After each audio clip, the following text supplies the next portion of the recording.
Time got shot and nearly killed. He said he was going to fight for this country, and I think that resonated with voters because, I mean, I'm not a political expert, but I saw the crowds in all those swing states, all those battleground states, and I think those people really did show up no matter what the polls said. So we'll see what happens. All right, Alexis McAdams reporting from Trump headquarters. Thank you very much. All right, we're not going to be hearing from Vice President Harris tonight, but let's turn to our Rich Edson, who is with the Harris team at Harris.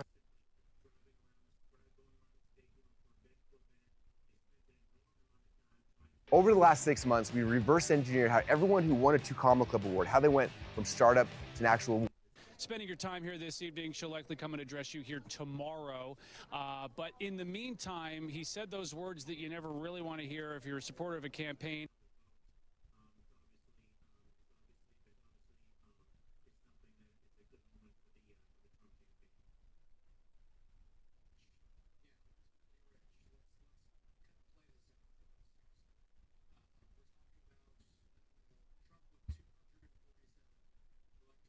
And 47 electoral votes at this time. That means he needs 23 more.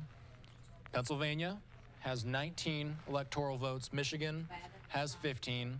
Wisconsin 10. I've already gone over some of these little districts in Maine and Nebraska.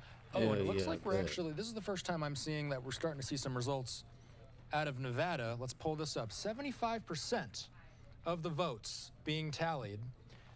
Looks like Trump has 51, just about 51% of the vote. Harris with 47.6% of the vote. So it looks like Trump has a 3-point advantage in Nevada with 3/4 of the vote tabulated. Rich, your reaction? Yes, well, Nevada is a state. It only has 6 electoral votes. It's really the smallest of the showdown states. It's a state that if you go back to last weekend, last Friday, for example, Vice President Harris was in Reno. Donald Trump was in North Las Vegas. The state that you have Clark County, which is 70% of the state, which includes Las Vegas, which tends to be more Democrat. And then you have Reno and Carson City kind of up on the edge, kind of on the northwestern part of the state. And then you have a lot of very rural counties. Sometimes it's very hard to have a ground game because you're talking about very few voters. But if you can really maximize yourself in some of those kind of rural areas for the Republican, it can very much benefit. It can very much benefit the Republican presidential candidate. But I think this certainly does not bode well for President Harris in that she obviously when you're there the weekend before the election and you're in a place like Reno, it's a state that you expect to win, and it's a state that you believe is critical to your political future. No, that is a very good point, Rich, as we're continuing to follow the latest with all of this. And I do want to put up just the other one because I think Austin talked about it where it was 23, and we were talking about it just a little bit ago as only 24. But this was the one vote, the one electoral vote that he did get out of Nebraska, District 1 there, Donald Trump winning that one, as it's a little bit of an interesting one with Nebraska and Maine as well. And as you're looking at this, the Electoral College, the race to 270, you talk about Pennsylvania being so very, very important. What other states could be you're focusing on over this next day to get him to that? I knew all the West Coast right there. I think was it's those be blue wall states, Pennsylvania, Michigan, and Wisconsin. Yeah, but they were you all saw states the from whole West 1992 Coast through 2016 went for the Democrat every single year, including John Kerry in 2004 when he lost. Donald Trump was able to upend his opponent Hillary Clinton in 2016 in all 3 of those states.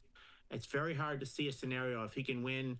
If he can win 2 of those states, I think he's going to be elected as president of the United States. And the polls right now are showing him a couple of points ahead. So it's not impossible for Vice President Harris to win here, but she really needs she really needs almost an inside straight to be victorious here. Rich, thank you very much for all the informative. I mean, the always informative Rich Rubino, one of my favorite people to talk politics with. We appreciate you on this big night. Thank you. I greatly enjoyed it.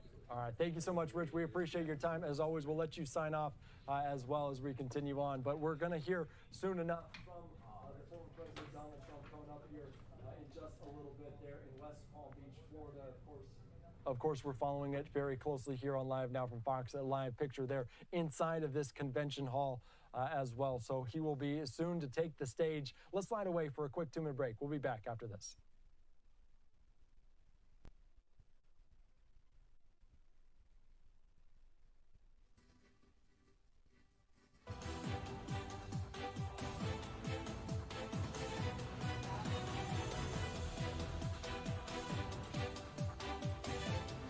What?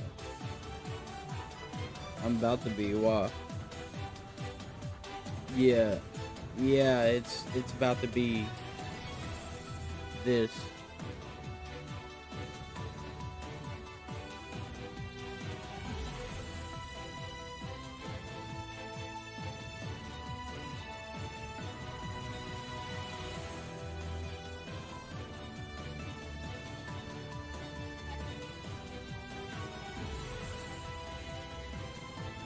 Yeah.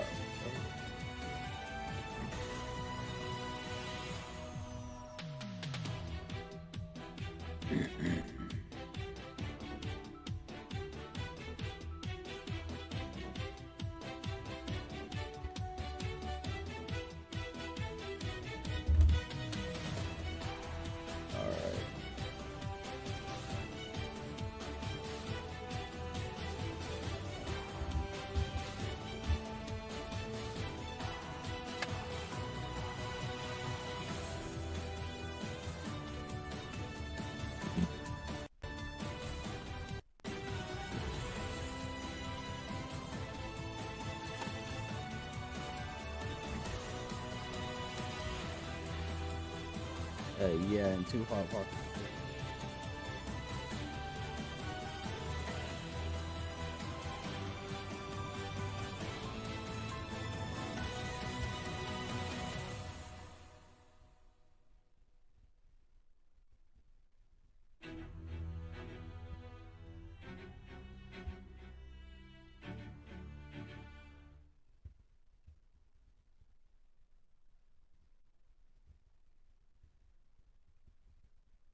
All right, welcome back here to Live Now from Fox, where we are taking a live look out there in Palm Beach, Florida at the watch party for former President Donald Trump. Here on your screen, a live look as we can see RFK Jr., and we are expecting the former president to make some remarks already the day after Election Day has passed. Thank you all for sticking with us here throughout this day, and it keeps on going. My name is Karel Lahara. So once again, a couple of vantage points that we have here. We also have this one, a close-up look at the podium there, in which we are awaiting for the former president to speak up, make some remarks. Not really sure when that's going to get started at this point, but it's just one of the stories that we continue to follow here. And so while we wait for this to get underway, let's kind of backtrack a little bit and talk about what we have seen throughout these last several hours. So to do that, I would like to bring into the conversation once again my colleague and friend here, Austin Westfall. Austin has been with us all day long today, and man, a lot of stuff to keep track of. Austin. Karel, good to be with you as we close out our evening here, at least in our West Coast newsroom. Let's pull up the map that we've been staring at all night, and let's just get a gist of where things stand for now. Harris is at 210. Trump is just 23 electoral votes away. 23 electoral votes away from the big prize. Where can he get those 23 electoral votes? Well, there's 19 in Pennsylvania. That, paired with Michigan, will do it. Pennsylvania, paired with Wisconsin, that'll do it. Michigan, paired with Wisconsin, that'll do it as well. Alaska, pink right now. We're finally starting to get some results in from Alaska. Right now, the preliminary results, 15% of the vote in right now. Trump, as expected, has a pretty healthy lead, about a 15-point lead over Harris. 3 electoral votes at stake in Alaska. Let's just zoom in before we bring in our next guest, because I just want to bring you the latest numbers and the latest vote tallies out of the battlegrounds. Wisconsin right now has tabulated 86% of the votes, and right now Trump has roughly a 4-point lead over Harris. Let's look at Michigan. 61% of the votes have been counted, and that's a sizable lead that Trump has in Michigan. Still 39% of the votes to be tallied, but at this point we're talking about Trump having roughly about a 6% vote. He has quite the advantage over Harris in Michigan right now. Look at all that red, baby. Let's pull this up. 90% of the votes counted so far in what's considered the most pivotal swing state. We have 51.2% of the vote going for Donald Trump so far. 90% of the ballots have been counted. So we're talking about roughly a 3.5% advantage for Trump in the Keystone State. We've now been getting results in from states like Nevada. Nevada, it was taking a bit. We didn't get anything from them for quite some time, but now 3/4 of the vote is in. Trump has around a 3-point lead in Harris in Nevada. Arizona, we're not entirely sure if we'll get any more vote tallies in for the rest of the night. Arizona has been stuck at 51% ever since they released their initial batch. All of this is to say, Kuro, when we zoom out on this map, we see a whole lot of red, we see a whole lot of pink. What we don't have yet is an official race call from AP. We'll leave it at that for now.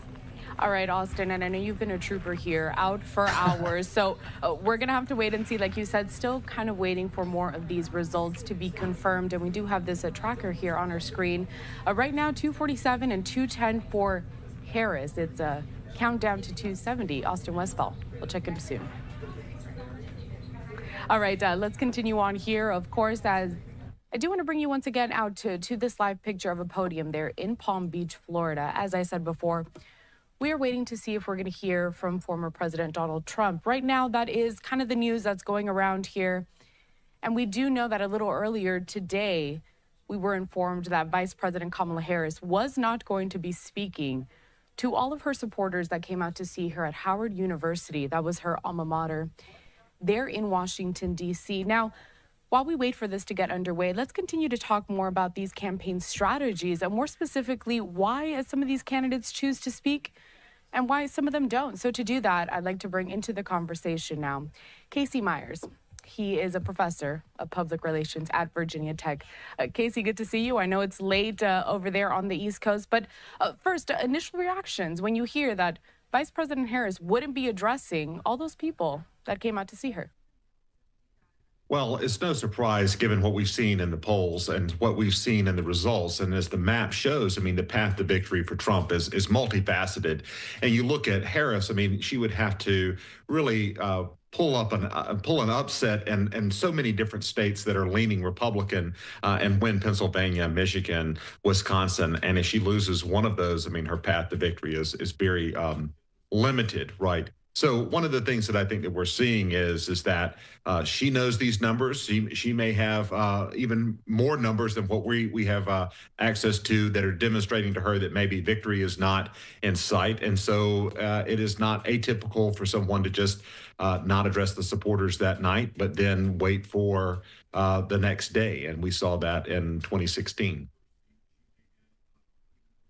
All right, so Casey, and also we have been previewing, of course, this shot that I continue to show here. Former President Donald Trump going to speak here. It seems a little bit like deja vu. We saw something similar back in 2016. We didn't hear from Hillary Clinton right after those election results were first coming in, but we did hear from the former president. So what can we expect from that appearance tonight?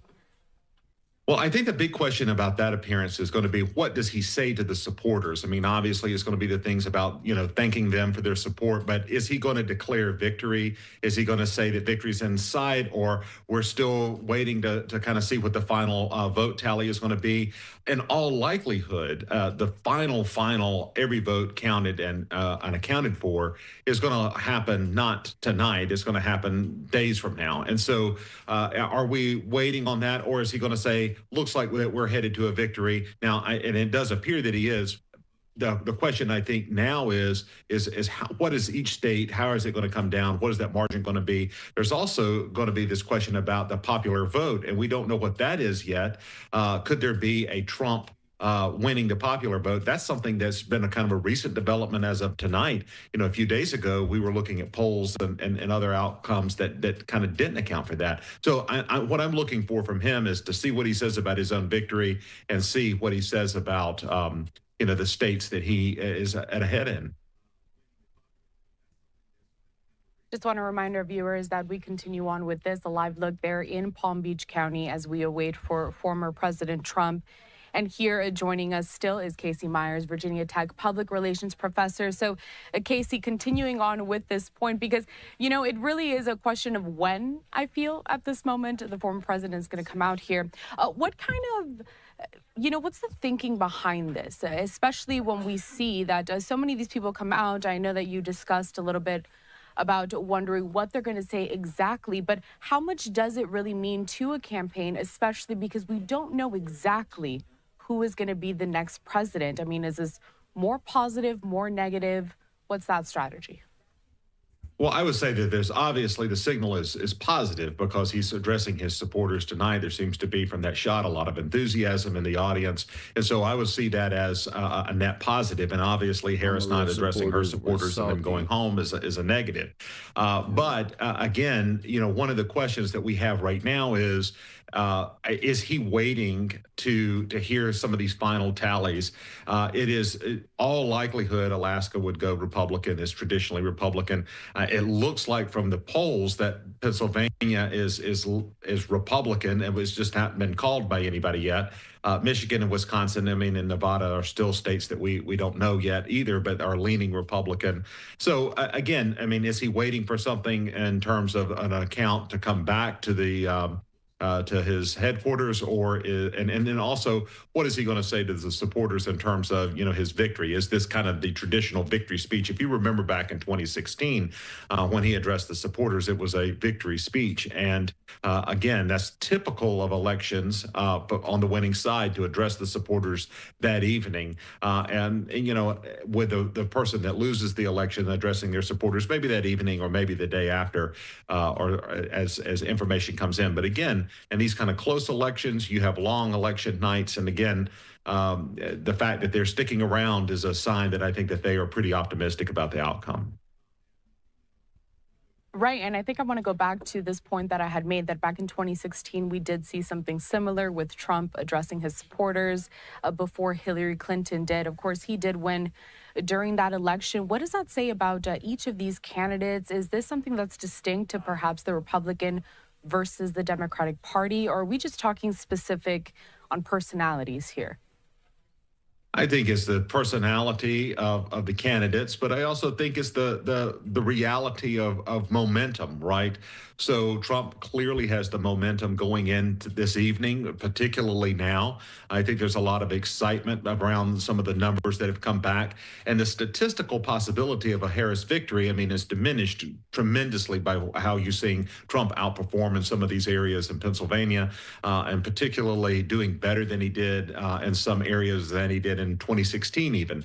And then you also see a Harris underperform in some of the areas that she needs to win. You know, what she had to do was to recreate the Biden coalition in 2020 and get that coalition out, and then also hope that a lot of the kind of disaffected Trump voters didn't show up, didn't support him. Some of the undecideds leaned toward her and not toward him. And that didn't really materialize tonight in states like Georgia and North Carolina, which they saw as potential pickup states. Again, the other thing that's is very telling about this election in terms of some of the results is that we're seeing many of the kind of urban cities that have traditionally been very Democratic. They're still Democratic, but it's about that margin. You know, Trump's margins are, you know, a little bit better than they were in 2020. And in the swing state, that makes a lot of difference. And so, again, I think that everybody's kind of reading into that data, looking at the statistical probabilities, looking at, you know, what is the percent chance of being able to win, and how many votes you need left with all of the votes that have come in states like Pennsylvania. And they're doing the math too, and they know that, you know, in all likelihood, you're looking at a victory. So again, I think both sides are doing that calculation, and as traditionally, you know, the victor is going to address his or her constituency groups and supporters that evening of the election. You know, Casey, hindsight is 20/20, and I just had to put up this live picture that we have there because you can see the crowd kind of going wild, dancing around. There's a lot of optimism, a lot of momentum there in Florida, even though we're way past midnight at this point. But I want to bring us back to just last night, actually, because we did have some dueling campaign rallies. At the same time, we heard a speech from Vice President Harris in Philadelphia, her final one before Election Day. And then we heard from former President Trump in Grand Rapids, Michigan. To just kind of compare and contrast both of those speeches, I think Harris spoke for about maybe 20 minutes or so. Trump went for almost 2 hours. Do you think that that was really appealing to those supporters, and based on what we've seen today with these elections? I think Trump's supporters are very loyal, and I think that his base clearly has an affection for him, and that's the kind of speech they want to hear, and they're very receptive to that message.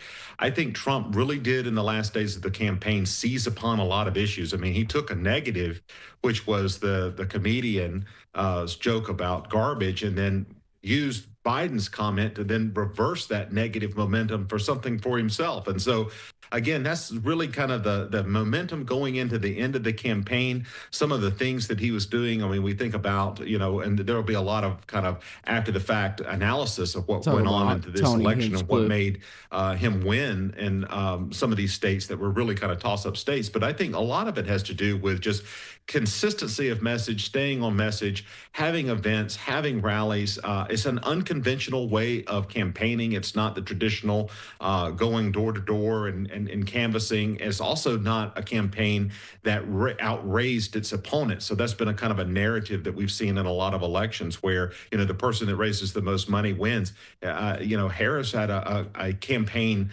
fundraising advantage on Trump. So again, I think that it kind of the momentum going into the end, and there were some people kind of reading those signs, and it was not polling, it was just sort of gut instinct saying, there's some momentum here. There's something going on that we think that this may end in a Trump victory. And so I think that that's really one of those things that polls may not capture very well. It's just enthusiasm and just sort of the momentum of the campaign. And we saw that with Trump. And Harris had some of that as well with celebrity endorsements and some of her supporters coming out for her rallies as well. But again, it just seemed like Trump had that edge in that area. So I would say that this is something that maybe a lot of his supporters were anticipating. I think they were cautious about it, though, just given the fact that they had lost in 2020 and given the fact that, some of these polls were just such razor thin margins. So speaking on the fact that so many analysts are going to be looking at this, again, kind of backtracking a little bit here when we compared Trump and Harris and getting to this pivotal moment, now in the election cycle where we're seeing this, tight margins, but at the same time, like you were mentioning, how Harris, she did have all of that optimism right at the beginning. And now it's kind of materialized to this point where it's looking like, the former president is really ahead in many of these states, kind of garnering all of that. When we think about the messaging that both of them had, what are some of the comparisons that you can draw on that perhaps, Trump or Harris even maybe were stronger at kind of driving that point home and having voters trust in them? So I think that what Trump understood in his messaging was that he understood what resonated with voters. And so the big issues, the economy, immigration, crime, and then also reproductive rights is another issue that's more of a Democratic issue. But the top three issues of immigration, economy, and crime were something that Trump was running ahead on. Now, what Harris and the Democrats were running on was a kind of a stance of, anti-Trump sentiment. And I think they were also running on reproductive rights, which had actually been a very successful talking point for Democrats. Trump was also running on anti-Kamala and anti-Biden. They're running on that. But again, Trump, I think, had a message that resonated with voters, particularly some of these voters that may have been undecided or may have voted for Trump in 2016 and then voted for Biden in 2020. And so I think that as we look back on the election, that's going to be one of the big issues that we are talking about in terms of, what was the kind of the messaging around each candidate. The other thing is that I think there's going to be a lot of discussion around how Harris came in to being the nominee. So we had Biden as the nominee, had a terrible debate performance, and then Harris emerges as the nominee, not going through that primary kind of fight that most candidates have to go through. And did that hurt her in a way to not introduce her to the American public? Did that hurt her and the ability to just get organized? Does that slow momentum? And we know historically speaking, candidates that come out of really tight primary fights are weaker in the general. So she didn't have that, but she also, the Democrats as a whole, kind of didn't coalesce around a candidate early enough. I think another question that we're going to have in kind of the post election analysis, should Trump prevail, was her vice presidential selection the right one? And so there's going to be a lot of talk. If she had gotten Shapiro, would this be a different election outcome, particularly in a state like Pennsylvania? But again, that's all kind of hindsight being 2020, and is making a lot of assumptions that one incident kind of caused a certain result. I think it's an amalgamation of things in this election that really has led to the point that we are right now. All right, Casey, at just about 1:30 in the morning over there on the East Coast. So we have been up very late here. Of course, here, news never sleeps, especially on an election day. But before I let you go, any final thoughts that you had maybe when it comes to the political strategy, the campaigns, how they handled this really surprising election cycle, I would say? I mean, it was only a few months ago that it was Joe Biden that was going to be running as the Democratic nominee.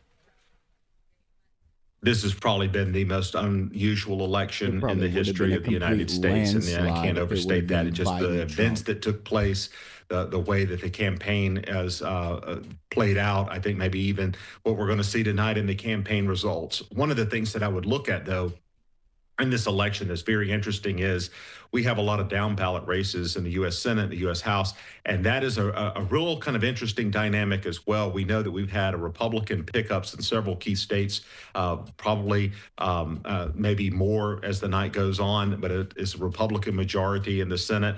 What's the House going to look like? If Trump's elected, does he have two chambers in Congress? And how is he going to leverage that to get his agenda through? And so this is just an unusual election. It's a long election night, but something that I think is really going to result in, I think, a net victory for Republicans. Oof, that's a big statement there to say, but maybe not so bad given the facts that we've seen and kind of how everything has played out throughout the day today. Just before this, I mean, nobody really knew who was going to come out on top, but that's just how elections go, right? In this election cycle. Casey Myers there, a public relations professor at Virginia Tech. We appreciate your time. We hope to check in soon, and we'll have to see how this all plays out. Thank you. Of course, we want to step away for a quick commercial break here at Live Now from Fox. A reminder, though, that we are still waiting to see if former President Donald Trump, not if he's going to speak, it's kind of expected that he will, but when is the question at this point. And plus, we are still tracking all of these results that continue to be called, not just within the presidential race, but all of these other state, Senate, and House races as well. So we'll have more coming up.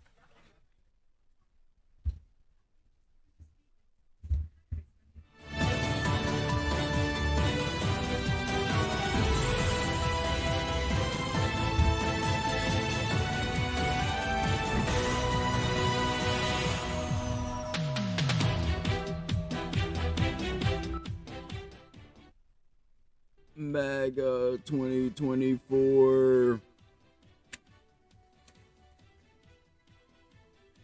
I hope Trump gets it.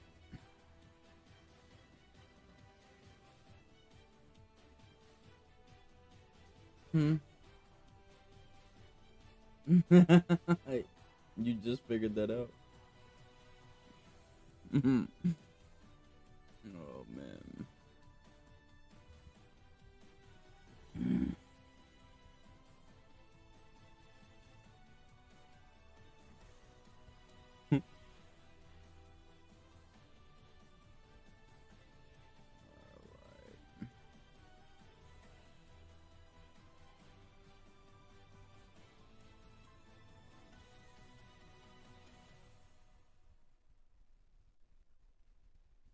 What do you guys think?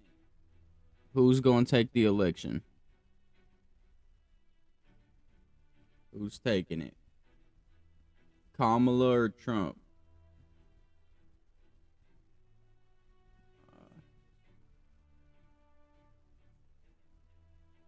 Do what?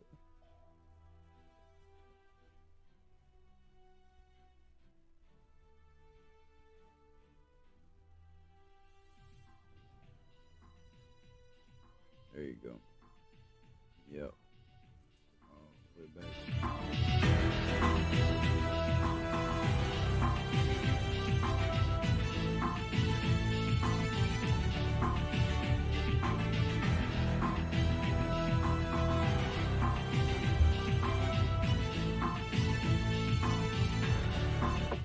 All right, welcome back here to Live Now from Fox. My name is Corel Lahara, and we are continuing with our election night coverage, giving you a live vantage point right now out of Palm Beach in Florida. We're still waiting to see when former President Donald Trump will step up to this podium. We do have also this, another vantage point there. And I do want to continue on with some more breaking news that we're getting in at this moment as we continue to track all of these races in the states that are being called. I want to bring this one up next year. Take a look at this. So AP has not called it just yet. Fox News is reporting, though, that former President Donald Trump did win Pennsylvania. Now, that's one of the states that we are really watching out for here. If anything, it's the one that we have been monitoring all day today, because Harris's clear path to victory would have been to win Pennsylvania. And then I want to bring up this as well as we talk about New Hampshire. More of these states that we continue to track here. The AP has called this one, however, Vice President Kamala Harris winning New Hampshire there, 51% to 48. To continue this conversation, I'd like to bring in to the program now, obviously, someone who has been with us all day today, my colleague here, Austin Westfall. Austin, fill us in. What are we tracking? Let's take a look at the map. Let's pull it up. So we're looking at 214 for Harris at this point. Trump still at 247. Now, the Associated Press has not called Pennsylvania yet. That's where we're going to be getting our figures from. The Associated Press has not been able to call it yet. We have heard from Fox News that they've called that race. As soon as we hear any major updates from the Associated Press, we'll bring those to you as soon as it comes through. But for now, here's what we're working with. We have Alaska in play. We've got Pennsylvania in play, Michigan, and Wisconsin. Trump at 247. That means that he's going to need 23 electoral votes in order to claim the top prize. Where can he get those 23 from? Well, 19 of them can come from Pennsylvania. He can add 15 with Michigan. He can add 10 with Wisconsin. Any combination of these two will give Trump the presidency. Also, something that can give Trump the presidency is Pennsylvania. This one little district in Maine that's worth one vote, so 19 plus 1 plus 3 in Alaska. That would give us the math in order to give Trump a victory there. So when we play this out, let's go around, because it is fascinating to see how these battleground states have played out over the night. We're now at 88% in Wisconsin. Trump is up by over 4 points in Wisconsin. This was something, if you were following the polls as closely as so many of us were in the lead up to this election, true toss-up was expected in Wisconsin. 4 points is how much Trump is up by right now. And again, that's with 88% of the vote being tabulated. Let's go to Michigan now. Michigan, a little bit fewer of the votes counted, 64% of them counted so far. But what we're seeing here is about a 6.5% advantage in Trump's favor in Michigan. These are pretty big numbers for Trump to overcome. We're watching very closely, Corel, all of these blue wall states, Pennsylvania, Michigan, Wisconsin. We're up to 93% of the votes counted in Pennsylvania at this point. Trump is up by 3 points on the nose. Ever since 1992, the blue wall, they have voted as a unit. Michigan, Wisconsin, Pennsylvania. They usually vote blue. In 2016, all three of them flipped red right here on 2024. Right now, they're all leaning red. It's very possible that they could all vote as a unit again today. That's something that we're going to have to wait for the Associated Press to call. In the meantime, there are two other battlegrounds of note. Arizona, as we've been mentioning, still stuck at 51%. We're not entirely sure if we'll get more votes from them throughout the night. The last one I'll bring you, Nevada. 3/4 of the votes tabulated so far. Trump has a healthy lead in that race. Roughly, it looks like 3.5 points that Trump is up. So, Corel, there is not a battleground on this map that former President Trump is not either winning or leaning winning right now. We've already called Georgia and North Carolina in Trump's favor, according to the AP. Pennsylvania, Michigan, Wisconsin, Arizona, Nevada, still not called, but we will, of course, be watching Pennsylvania very closely. I mean, Austin, I'm looking at this map behind you, and it is all red, my friend. It's quite surprising, but I guess no shortage of surprises during this election cycle. And let's continue this conversation now. I'd like to bring into the program Richard Gordon. He is a political analyst. Now, Richard, when you're looking at this breakdown that we're giving you here, the fact that Fox News has already projected that Trump would take Pennsylvania, even though Harris did take New Hampshire, I mean, what are you thinking at this moment? Well, first of all, good morning, and it's good to see you. I have to say, I think like most people, I'm in a bit of a state of shock. I think that no one really saw this coming. I think it's a very surprising outcome. Once again, I think we have to say to ourselves, what are the polls really doing? What are they really saying?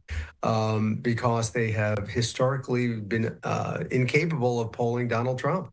This has happened time and time again. He always overperforms. I mean, the one thing we can say is that if you look at Donald Trump's poll numbers and you add 3, you come to just about what he's going to get. And if you look at where he was in the polls as of this morning, well, as of Election Day morning, and you add +3, it's almost exactly where he is. So it's a pretty surprising event. In that I think, once again, the pollsters and the prognosticators, they all seem to have missed it. Was there anything that we learned from 2016 about why the polls have such a tough time tracking exactly how Trump voters think? Yeah, well, it's interesting. I think 2016 was very different than this year. I think in 2016, people just out and out lied. I think people did not want to fess up to the fact that they're voting for Donald Trump. I think back at the time, people were either embarrassed or whatever it was. They didn't want to admit that they were voting for Donald Trump, and so they weren't truthful. I think what you're seeing tonight, and this is going to I think this is going to take some time for pollsters and professionals in the business to figure out, is how did they miss this? I don't think you had the same issue that you had in 2016. I think they missed a lot of young people. I think they missed a lot of blacks. I think they missed a lot of Hispanics. I think there were great issues with the polling this time that they didn't count. They severely undercounted Donald Trump, and they severely undercounted him in certain constituencies, which are clearly coming home to him that were unexpected. I think a lot of new people Austin, I can't remember who we spoke to earlier today because we've been doing this for so many hours now, but we had another political analyst come on and say something to the point of, the polling these days is just not effective. So, people track them for months here to try to give us a prediction, but it just, like you said now, it just doesn't come to fruition no matter what they do. So what needs to happen? How does this cycle even compare to the ones in the past? Well, I think the polling community, the public service survey community is going to have to really figure out what's going on. I mean, in all fairness, things have changed radically as far as the technology goes. I mean, there used to be a time that they only polled people who had landline telephones. They used to poll people based on economics, people who had certain magazine subscriptions, and they were off. And polling changes as history changes, as technology changes. People now are almost all cell phones, almost all using computers. It's a very different way to reach the public. And I think the polling community is going to have to figure out a way to do it, or it's just not going to get used anymore. You're not going to report it anymore because it has no relevance if it's not true.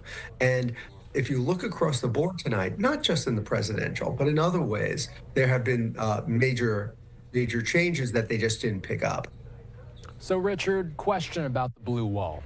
We've talked so much about Wisconsin, Michigan, and Pennsylvania. I've said multiple times tonight that ever since 1992, these 3 states have voted together. In 2016, they voted red. Every other time since 1992, they have voted blue. Why is it that these 3 states tend to vote together? Well, it's interesting. it makes sense they vote together. We've created states sort of somewhat arbitrarily, somewhat historically, but the people are the same. The issues are the same. The issues of someone in Wisconsin and Pennsylvania are very, very similar. People voted tonight for their pocketbooks.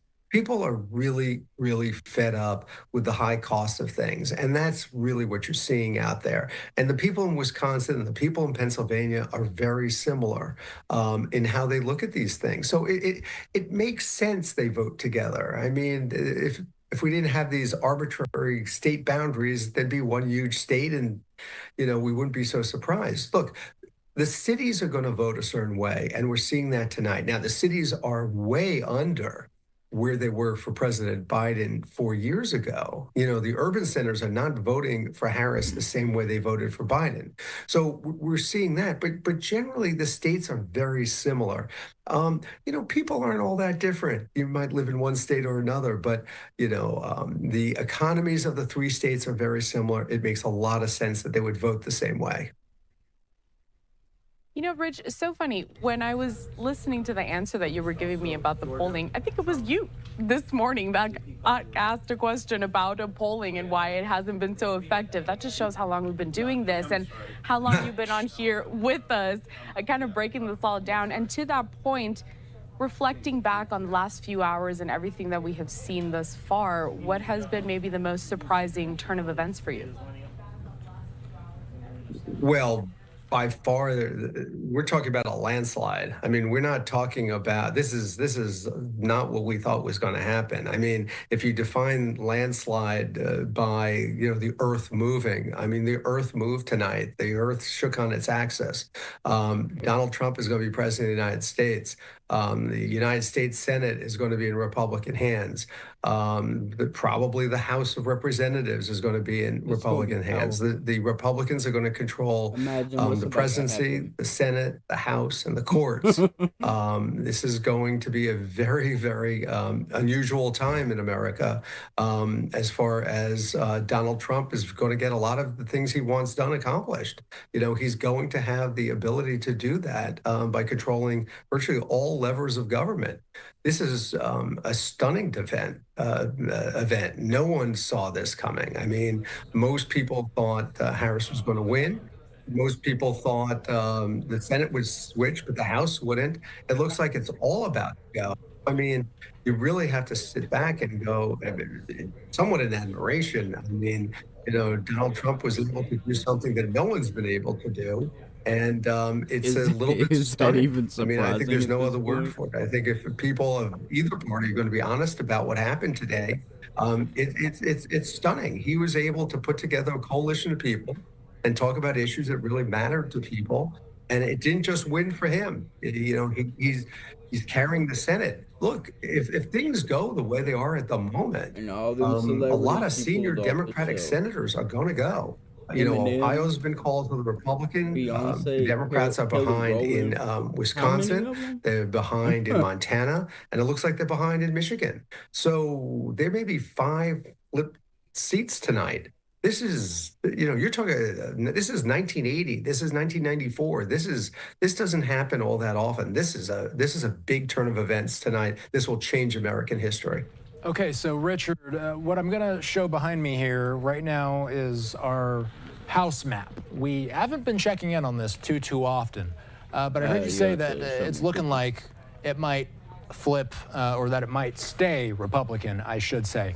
2 questions. Why is it seeming to you, what are you seeing out there that's indicating that it looks like that the Republicans will maintain control in the lower chamber? And then on top of that, if you can expand, what exactly does it mean when both the House and the Senate are controlled by Republicans and then potentially the White House? What does that mean for the power of the presidency? Sure. Let's start with the House. So the thing about the House is, I'm looking at the same type of numbers you're probably looking at it as well. It would be so, and we're not going to know the official numbers on the House for days, right? That's going to take days to come in, and this could be very close.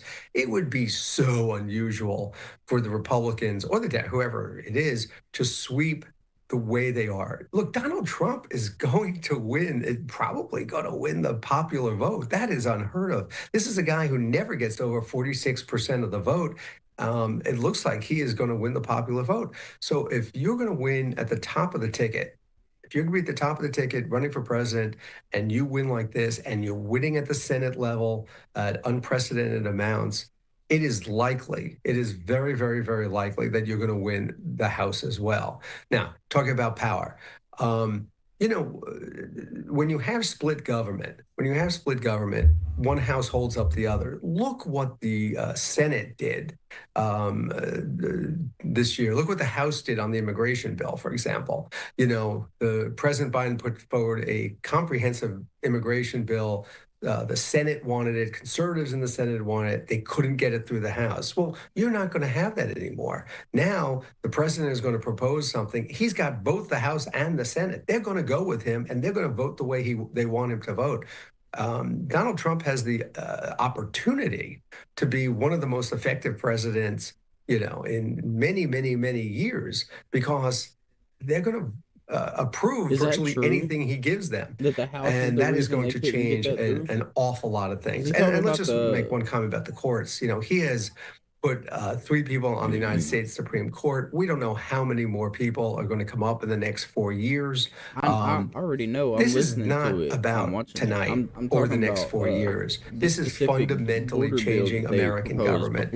And the reason I say that is, when you get a 6-year Senate term, these people could be in office a very long time. The Democrats have dug themselves a massive hole that is going to take quite some time to dig out of. Richard, I do apologize. I want to interrupt, though, because Fox News is now actually projecting that Donald Trump has won the presidency and he will be the 47th president of the United States. Now, that's after they projected that he won Pennsylvania, and they're projecting that he's going to take Wisconsin as well. The Associated Press has not confirmed that as of yet, but I did want to break in and just let our viewers know, you as well in Austin, because we have been at this all day today. So this is really stunning news here. I'd like to hear thoughts from both of you. Austin, of course, because you've been here for hours on end, and Richard, you as well. Well, and I think these images are telling from the Trump campaign party. We're starting to see the celebrations. We're starting to see the typical behavior we see whenever a candidate wins the big one. And as we've said, Fox News has called this thing in favor of former President Trump. The reason why we here at Live Now have not been able to confirm it ourselves is because we're working with numbers from the Associated Press. So far, the AP has Trump at 247. The AP not comfortable enough to call Pennsylvania, 1 district in Maine, and 1 in Alaska. There's also something to be said about Wisconsin and Michigan as well. Trump does have leads in all of these states. It's possible that as the night goes on, we will hear some news from the Associated Press. But for now, that's why one outlet is saying one thing, and that's why we're not quite able to report that same news just yet. The Associated Press not giving us the call in Pennsylvania. That's why, Carell. But Richard, this really speaks to your point when you're saying this is a landslide and truly a historic moment when we've seen what Donald Trump has been able to accomplish in this election cycle, not being able to beat out Biden in 2020, but yet now in 2024, Fox News projecting him to be the next president. Well, yes.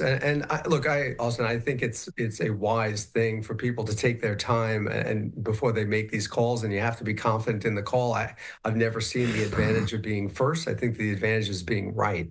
And so I think we could all see the writing on the wall. I think we all know where this is going. We know Donald Trump is going to be the next president. But, we will wait to see a little more counting before people are certain on that. Look, he has done something amazing, nothing short of amazing. And it's going to take us a couple days to really look into it.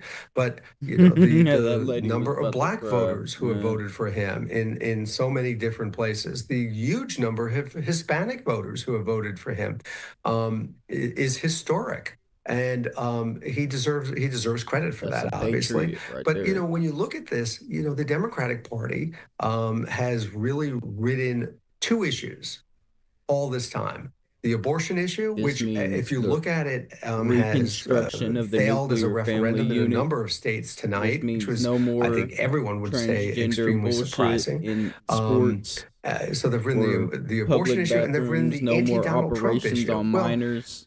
when This people is are not big. satisfied with their lives, when people aren't happy with their ability to afford the things they like to afford, to do the things they want to do, to have the future they want to have, those are the most And important Elon issues Musk, for people. you are safe, And homie. that is what they try. By the way, I see my classmate Robert Kennedy on the floor there.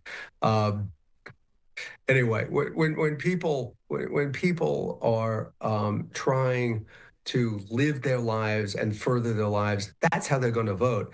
And the Democratic Party is going to have a reckoning of who they are and what they are, because clearly the Democratic Party that I grew up with, that I think most of us have grown up, just doesn't exist anymore. I mean, Labor we'll look at the numbers, but Labor gave Trump a lot of votes. A lot of the people we thought were going to vote for Harris just didn't turn up tonight. And the voting numbers are high. So it's not that she didn't get a lot of the vote. She just got a lot less than she needed. And if you look at this thing county by county, she is running behind Joe Biden. Virtually, I can't even think of a place she's running ahead of Joe Biden.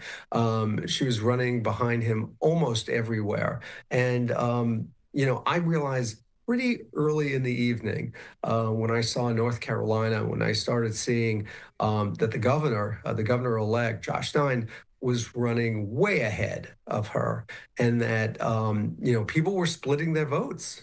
That people were splitting their votes, and people were voting Republican for president and Democratic in some places down ballot. It made me realize if they're doing that in North Carolina, there's a good possibility they're going to do that in the blue wall states also. So I think the writing has been on the wall for many, many, many hours, actually.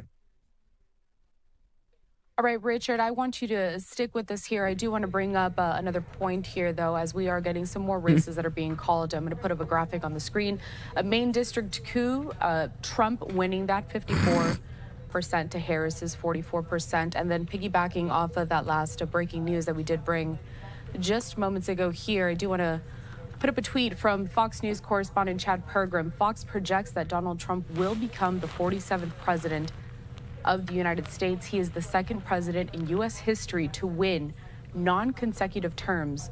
The first was Grover Cleveland. So bringing back now Richard Gordon, political analyst, and also my colleague here, Austin Westfall. Austin, I know you had a point you wanted to make to Richard. Well, and also just bouncing off of what Chad was saying there, Grover Cleveland was the 22nd and the 24th president of the United States. It's been quite some time since we've seen a dynamic like this happen.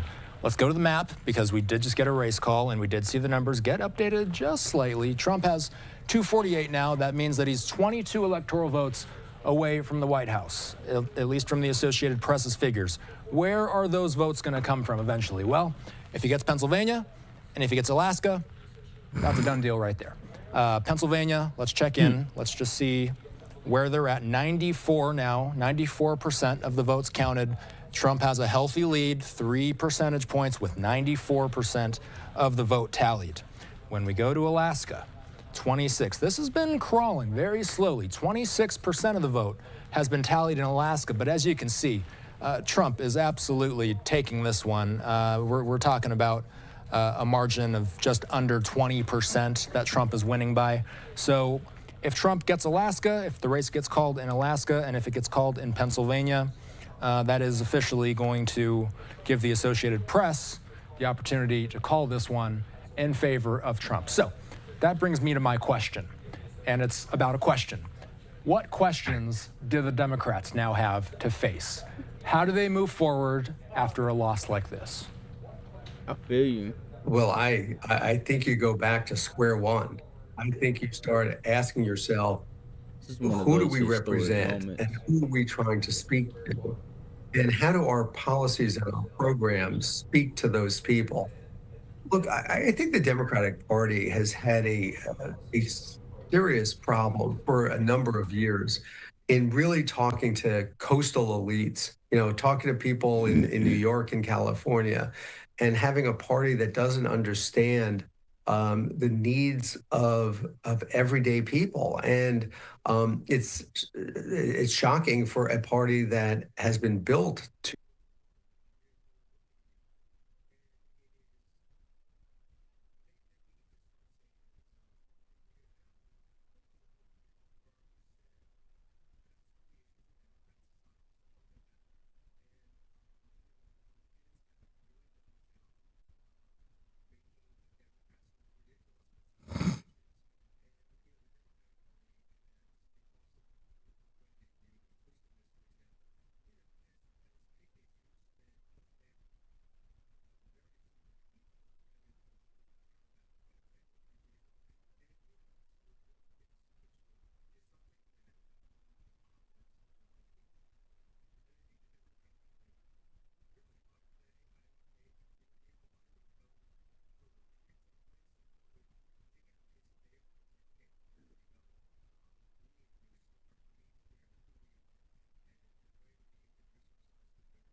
message.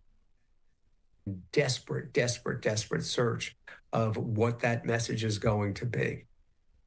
A reminder to our viewers that here we are taking a live look out there in Palm Beach, Florida for the watch party, in which we are still waiting to see if and when former President Donald Trump, who could be the next president, is going to speak to his supporters. Here we have hit the top of a new hour. My name is Corral Lahara. Here joining me is my colleague Austin Westfall and political analyst Richard Gordon. Austin, I know that you had another follow-up question for Richard. Richard, what are you going to be watching for in Trump's speech tonight? Well, I'll tell you what I'd like to see. I don't know what he's going to see, but I'll tell you what I'd like to see.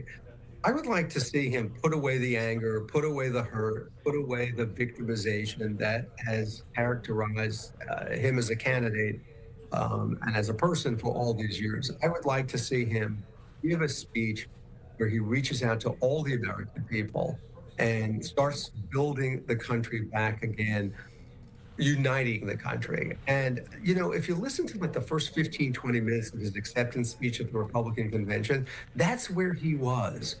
And then it devolved into something else with the name calling it and whatnot. I would love to see him just put that away and try to find a way to bring the country back together again. Look, half the country, roughly half the country voted for him, roughly half the country voted against him. But we are one country, and we need to go forward, and we need to go forward together, and we need to get rid of this anger and bitterness and name calling and belittling each other. I spoke to someone today who was yelled at in a supermarket for wearing a T-shirt, with a campaign slogan on it. Enough of this. Enough of this.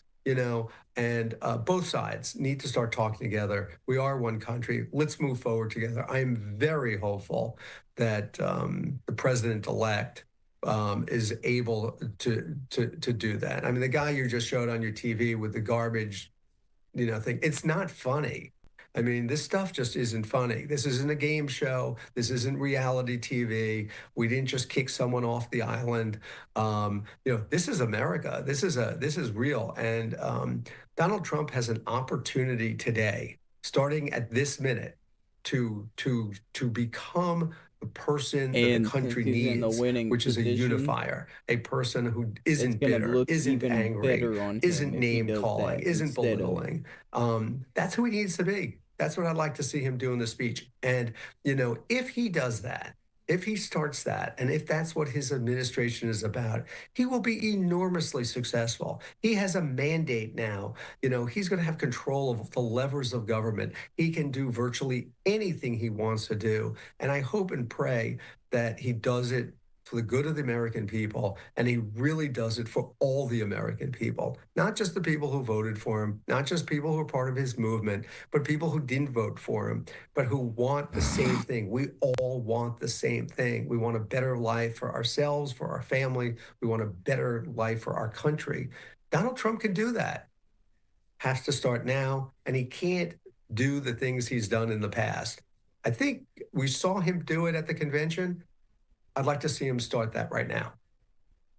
Richard, I do want to ask you one more question before I let you go here. We've been speaking a lot on the former president, Trump, and the fact that Fox News is projecting that he will win the presidency during this election cycle. But let's touch a little bit on the Harris campaign before I let you go here. Can you pinpoint perhaps a moment during her campaign season here in which maybe she fell off to the point where she just couldn't reach those votes that she needed? Yeah, I actually think there is a moment, frankly. I think it was the moment she was on The View, believe it or not, and they asked her the question of what would you do differently than President Biden, and she said, I can't think of anything. Historically, that just doesn't work. If you look at, Austin, you were talking about American history before. I mean, there's a lot of parallels between 1892 and Grover Cleveland today. There's also an economic situation back then, and it's similar now. But if you look at this historically, only 4 sitting vice presidents have been elected president of the United States. And it's Adams, Jefferson, Martin Van Buren in 1836, and George H.W. Bush. Those are the 4. Vice presidents don't get elected president. And the reason they don't is because they're too tied to the boss, to the president. You need to break from the president. You need to say dramatically, hey, great guy, I serve him, I have a lot of respect. But when I was in the Oval Office talking to him, he decided to go this way. Now I'm the vice president. I don't get that choice. I gave him my best advice. But when I'm president, we're going this way. And seriously, she should have done that on immigration from day one. She should have picked, I'd pick an issue. Immigration would be the one I would pick. And I would have said, this is how I am going to do immigration going forward. And I think for a lot of people, when she was asked that question and couldn't come up with anything. Exactly. I think it's a problem. I think it was a major issue. And that's why vice presidents don't win the presidency. It's very hard. 4 in 250 years, and 3 of them, and she was lying to were people our first, way before even running 8 for presidents. president. It just doesn't happen. She was And so, lying about in order to smoking do weed it, and you listening to have to Snoop be and Tupac completely when she separate. was in college. And let's just be around honest. the time she passed the bar. Joe Biden's approval rating they in weren't Wisconsin even is at dropping music by the 31%. time. if you want to win Not even their Wisconsin, first you're going to have to projects. show the people, It's like, how you of gonna the lie Badger about State something that you that are stupid and different, simple, that and you you are ain't even different than running for him, president? and You're that still you're going to what, take this attorney country in a different general at this direction. time? And she failed to do that. And I know it's very hard to be critical of someone who you respect, who you work closely with, who's been very good to you. It's hard to do that. But I'm betting that if the vice president sat down with the president sometime in August and said, look, we know how hard this is. The only way I win, and the only way, by the way, I secure your place in history, right? The only way I secure your legacy is by breaking with you on an issue. And I think Joe Biden, who's been a politician in public life for 50 some odd years, I think he'd turn to her and go, you go do that. You go do that. And I think they would figure out how she would do it. But by failing to do that, she really dug a hole for herself. I'll tell you, I disagreed with the president strongly on this. You know, he had been saying for months that the economy was good. And every time this is while he was running, and every time he was being asked, he said, oh, the economy is doing great. Well, yeah, it's doing great for some people. Some people are doing really well, but some people and a lot of people are doing really badly. He never acknowledged that. Now, Harris did acknowledge it. I think she needed to be much more forceful. If we're going to talk history, 1968, Hubert Humphrey, Vietnam War, he didn't break with President Johnson until like October. It's too late. The American people want change. We are a country where we constantly want change. We want something new. And what she needed to do, and boy, isn't this easy to Monday morning or Wednesday morning quarterback, but I've been saying this for months. She needed to break with him. And she needed to break with him very early. And she had a lot of opportunities. During the Dana Bash interview, it would have been a great time. Possibly at her convention speech would have been a good time. I think it was a real missed opportunity. Look, it was going to be hard for her regardless. Overcoming Joe Biden's negatives was going to be difficult, no matter what she said, no matter what she did. We all get it. But without that, I think the hill was just too steep. Right, Richard Gordon here, political analyst. Also, my colleague Austin Westfall. Thanks so much for joining me here very late at night right now, as we have been reporting that Fox is projecting that President Trump will be once again. We're still waiting for the Associated Press to confirm. But again, Richard, we really appreciate your time. You've been with us really all day. Austin, you as well. I'll check in with you guys soon. Thanks. All right. Thank you very much. It's been a pleasure being with you. Of course. Let's keep it moving here, though, at Live Now from Fox, because we still have so many things to get to as we continue our election night coverage, because we are going 48 hours straight, I do believe, here. So there's still a lot more to get to. A Live Now look over in Palm Beach, Florida, where we are still waiting for Donald Trump to take to the stage here. I did see a couple of people possibly set up some more microphones there, adjust some teleprompters, it did seem. So he may be coming up shortly. We'll have it as soon as that gets underway. But in the meantime, it does seem we have some time to kill. So we're going to step away for a commercial break. We continue with more election night coverage next. Yeah, he's probably waiting until he secures PA, or at least, secures his points. That way he's got it in the bag. I think he's got it, though.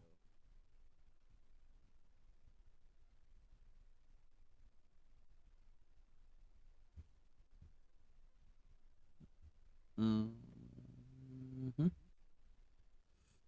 Okay.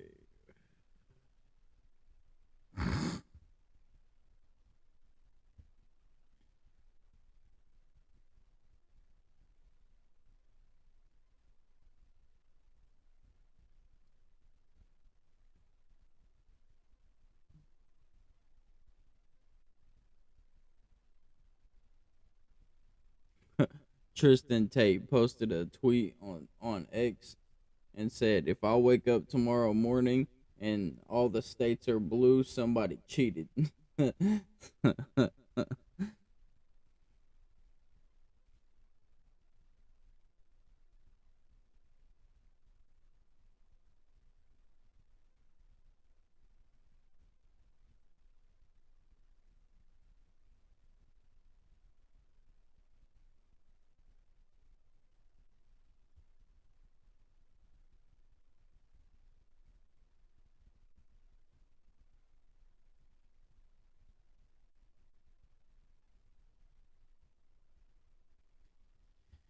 Yes, sir, man.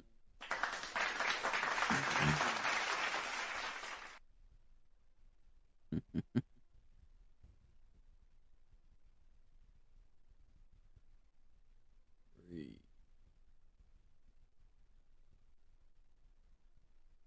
two, one. Hey.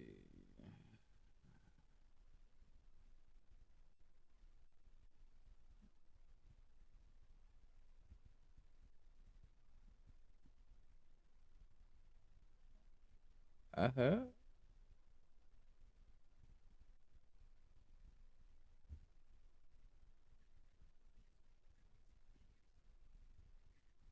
That, but he has created something special here, so I kind of want him to take a victory lap tonight. I don't think this is necessarily the moment for unity, especially when she won't even concede and give him the night to celebrate. Kellyanne, you were looking at the popular vote.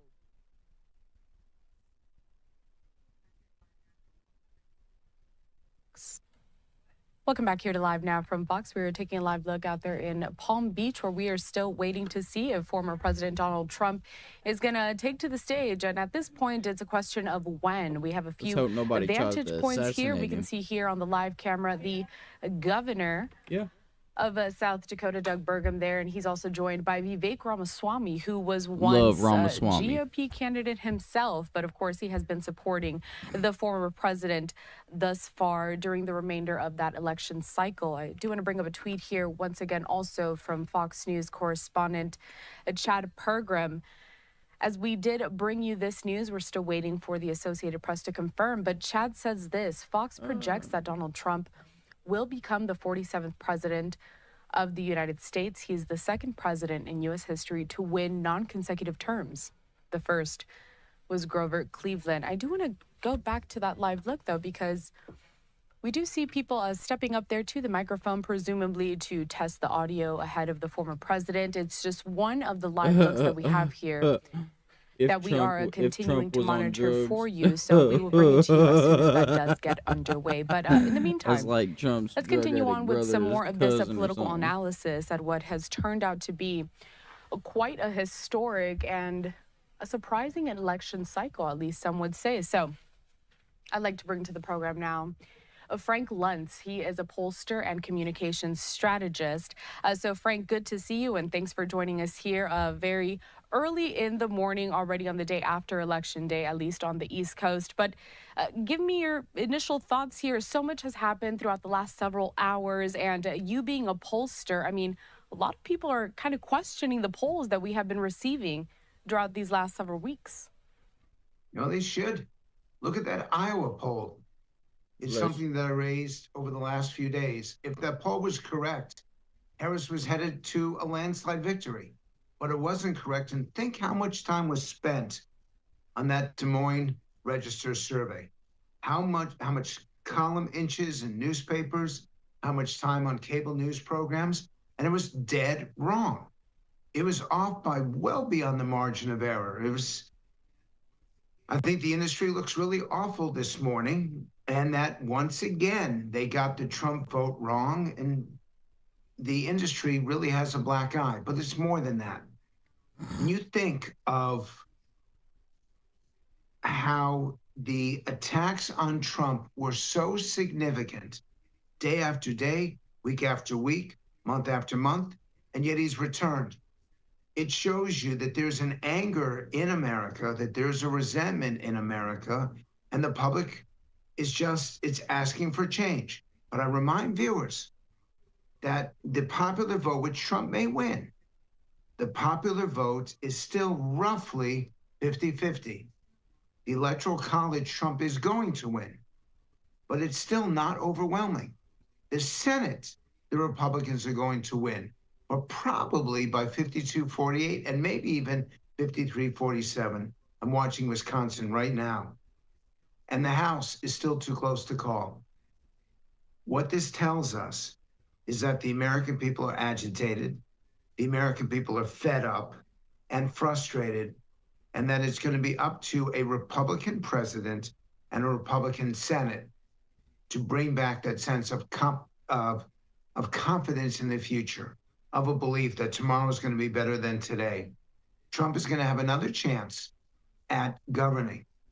And this time, he's going to want to be focused on results, because in the end, he's going to want to be focused on his legacy and the legacy of the United States of America. Frank, let's talk a little bit about that legacy of Trump becoming a president, a really historic moment in which he is seeking the second term, not consecutively. So what more can be done now? How does he expand on what he already brought forth during his first term? The two issues that matter most were the issues that he focused on for the most part. One of them is affordability. And the answers that Vice President Harris gave were not good enough. They were not specific enough. They were not detailed enough for the voters. And immigration simply got worse under the Biden-Harris administration. And so the public wanted to punish the incumbents for not being as successful as the previous administration. Trump's persona was a negative. And I know that some viewers are going to be upset over that, but the public did not like the way he spoke about people and to people and how he handled his approach, both during the debates and during some of the speeches. Now, that said, they preferred his policies. They preferred his administration over those two critical issues. And that's why he won. And if he's to be successful in the next 4 years, it will be to address affordability, not the economy and not inflation, but affordability, and not just immigration, but national security. These are the reasons why he was reelected, and these are the things that the public wants him to focus on most. Let's talk about this polling, kind of going back to this, because it's really the big question on so many people's minds at this moment, really how they got it wrong again. When it comes to ask people, I'm the wrong person to ask, because we were doing focus groups. You need to ask the pollsters. You need to bring the people from the various networks and the big newspapers, because they're the ones that got it wrong. I don't know. I don't know their sampling. I don't know their weighting. And I do want to give them one bit of props, which is most national polls had Trump, and you can look at the Real Clear Politics numbers. They had Trump exactly even with Harris. By the time every vote is counted, because it's now 11:19 on the West Coast, California's closed, Oregon, Washington State, so there are going to be a lot of Democratic numbers coming in. By the time every vote is counted, it is likely that Trump will have narrowly won that popular vote. Most surveys had it dead even, or within 1%. That's accurate. What they did not get was the state-by-state results, and they haven't gotten that right, frankly, in some time, because in the end, the sample sizes are too small. But you're right to ask the question. I don't have an answer for you because we weren't involved in that. And I'm sure that a lot of people, even if they were involved in it, are almost asking themselves that very same question, kind of looking back throughout this entire trajectory, thinking, where did we get it wrong when it comes to these samples that they try to take from the American public to try to get these reports out there, try to project these winners heading up to Election Day. I just want to remind our viewers that this is a vantage point that we do have out there in Palm Beach. We are waiting for the former president, a possible soon-to-be president there, to speak to his supporters. And also a reminder to our viewers that Fox News does project that Trump will win, that he will become the 47th president. We are still, however, here waiting to confirm with affirmity with the Associated Press. Now, Frank, let's look throughout these last several hours, these last several weeks, and kind of pinpoint these moments that led us to this at this point, kind of the message that Trump had heading into Election Day that brought us here today. Well, don't forget that it's two candidates. It's not just Trump, but it's also Vice President Harris. And she never described what she was going to do first month, in the first 100 days, in the first year. She never gave voters the things that they were looking for about affordability and particularly about security. These were the two issues that Trump had the advantage overwhelmingly, and that advantage stayed wide throughout the entire campaign. And I've been criticized by the Harris campaign for being so critical of them. But let's face it, all they did was focus on Trump. All they did was attempt to add to the negativity, to add to the assessments of Trump in a negative way. And it did not work, because in the end, voters need to know why to vote for you, not just against your opponent. And they gave a great synopsis, a negative synopsis of Trump. But that did not work for voters who needed to know why they should trust Harris with her assessments, her analysis, and they didn't. And I think there's going to be a lot of anger directed at Harris's campaign, because I remind you of this. She went from 5 points down to 3.5 points up when she focused on her effort, on the joy, on the excitement of her announcement of her getting in and replacing Joe Biden. And the moment she turned her sights on the Trump, the moment that she started to attack him, that was the peak. And every week after that, she fell and fell and fell. And I think that no candidate will ever be as negative as she was, even calling Trump a fascist. You know what? That didn't add a single vote to her. And in fact, it made voters angry, because calling him a fascist does not make your food more affordable, does not make your healthcare more accessible. It was like the worst does not rap make your battle choice in of housing history. more available. And it certainly does nothing to provide a sense of safety and security in the country that people have the right to expect. So great. Her people said, call him a fascist, change the tone of the debate. And that's what cost her, that's part of what cost her the election. Looking ahead now as we continue to wait for Donald Trump to take to the stage, what do you expect to come next? And not just with Trump, but really with Vice President Harris. We are going to hear from her, if not tonight, tomorrow. You're not going to hear from her tonight. People have gone home. This reminds me of Hillary Clinton in 2016, and this is just as surprising to some voters as 2016. And my response to them is, you weren't watching. You couldn't see this trend as it was happening. I thought that she was absolutely going to get elected after the presidential debate. And then I realized that voters were taking a second look. And while they had made up their minds about Trump, I think he's about to come out, they did not. Yep. They never made up their minds about Harris. And she really lost his campaign. And there you go. And there he is. Yes. Thank you, Frank, though, for joining us here, of course, at Live Now from Fox, as we continue to track all of this. Such stunning results, really, on this election day. But, Frank, we're going to let you go now. We're going to head over to Florida and get to Trump. So thank you once again. A Live Now look here. As you can see that Donald Trump is stepping up to the stage there with his wife, Melania Trump, his son Barron, and of course, all of his other children and his supporters that have been with him every step of the way. I'd like to pump up the audio and let's take a listen.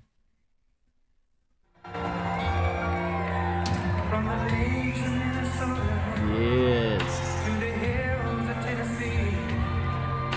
Is that Dana White? That's Dana. Oh, I can't tell. So while we're waiting here for him to start speaking, of course, there's a lot of people that have to step up there to the stage. And there you can also see his running mate, Ohio Senator J.D. Vance. The Associated Press has called Pennsylvania in favor of Donald Trump there. So he is at this moment just about 3 points away from hitting that 270 mark and effectively becoming the 47th president of the United States in what really has been a stunning election cycle of this season. That is Dana White. The fact that it was going to be current President Joe Biden facing off against Donald Trump. All of that changed fairly quickly in July when we learned that Vice President Kamala Harris would be stepping up there to fill in that Democratic nomination. And here, kind of culminating to this moment, live there in Florida, House Speaker Mike Johnson as well there. All of the Republicans that have been backing the former president up until now. He is about to speak, I believe. Coming out to that standard song that we have been hearing at every single campaign rally for the last several weeks. Coming down to this moment, the first time we'll be hearing from him since Fox News had projected that he would be the 47th president. But let's take a listen. Thank you very much. Wow.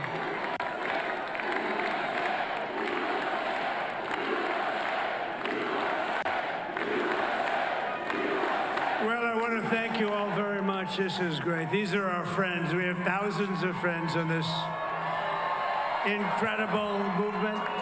This was a movement like nobody's ever seen before.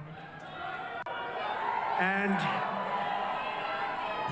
frankly, this was, I believe, the greatest political movement of all time. There's never been anything like this in this country, and maybe beyond.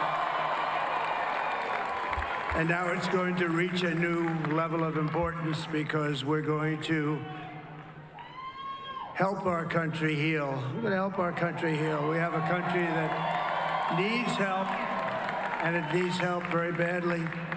We're going to fix our borders. We're going to fix everything about our country. And we made history for a reason tonight, and the reason is going to be just that.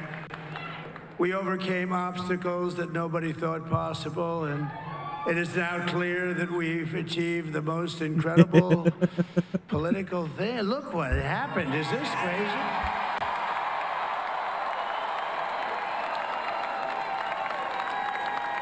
But it's a political victory that our country has never seen before, nothing like this. I want to thank the American people for the extraordinary honor of being elected your 47th president and your 45th president. And every citizen, I will fight for you, for your family, and your future. Every single day, I will be fighting for you, and with every breath in my body, I will not rest until we have delivered the strong, safe, and prosperous America that our children deserve and that you deserve. This will truly be the golden age of America. That's what we have to have. This is a magnificent victory for the American people that will allow us to make America great again. And in addition to having won the battleground states of North Carolina, I love these places, Georgia, Pennsylvania, and Wisconsin, we are now winning in Michigan, Arizona, Nevada, and Alaska, which would result in us carrying at least 315 electoral votes.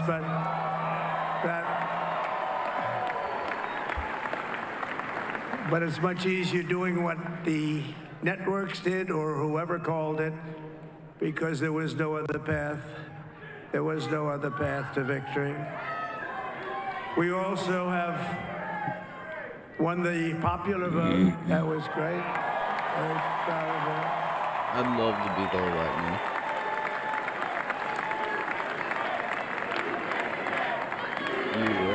Thank you.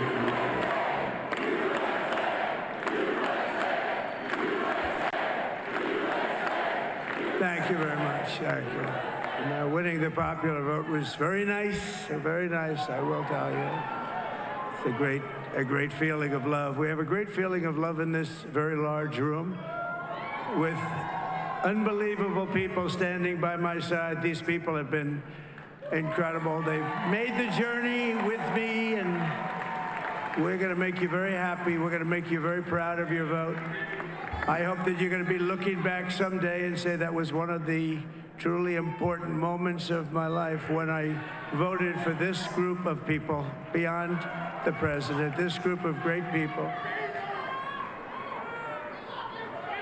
America has given us an unprecedented and powerful mandate.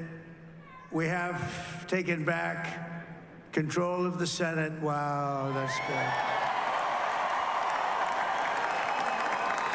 And the Senate races in Montana, Nevada, Texas, Ohio, Michigan, Wisconsin, the great Commonwealth of Pennsylvania, were all won by the MAGA movement. They helped so much. And in those cases, every one of them, we worked with the senators. They were tough races. And I mean, the number of victories in the Senate was absolutely incredible. And we did tele-rallies. We did tele-rallies with each one of them. And sometimes we did 2 or 3 and it was amazing to look at all of those victories. Nobody expected that, nobody. So I just wanted to thank you very much for that. And you have some great senators and some great new senators. And it also looks like we'll be keeping control of the House of Representatives.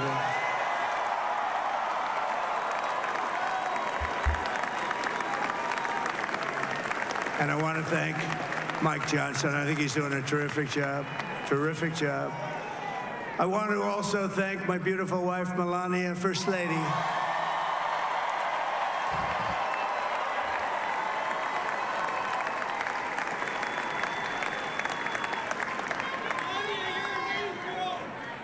Who has the #1 best-selling book in the country. Can you believe that?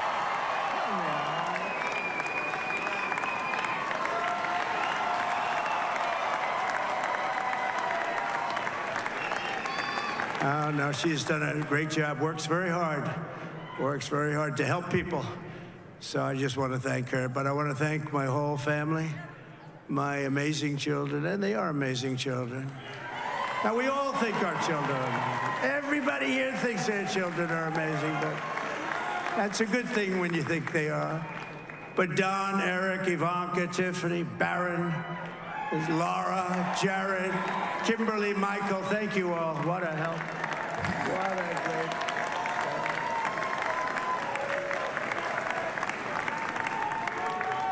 My father-in-law, Victor, is tremendous, and we miss very much Melania's mother, Amalia.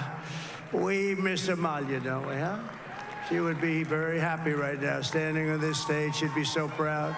She was a great woman, that one. Beautiful inside and out. She was a great woman. I want to be the first to congratulate our great, now I can say, Vice President-elect of the United States, J.D. Vance.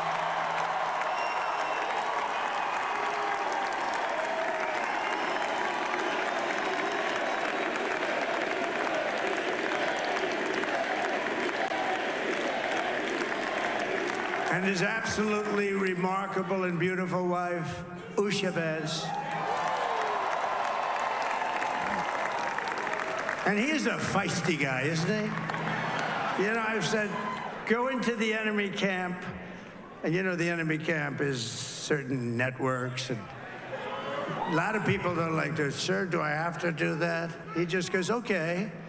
Which one? CNN, MSDNC. He'll say, all right, thank you very much. He actually looks fun. He's like the only guy I've ever seen. He really looks forward to it, and then he just goes in and absolutely obliterates them.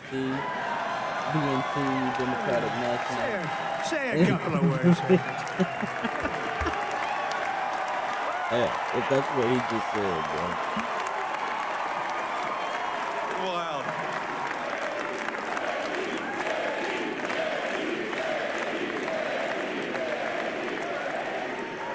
Well, Mr. President, I appreciate you allowing me to join you on this incredible journey. I thank you for the trust that you placed in me. And I think that we just witnessed the greatest political comeback in the history of the United States of America. Yes, sir.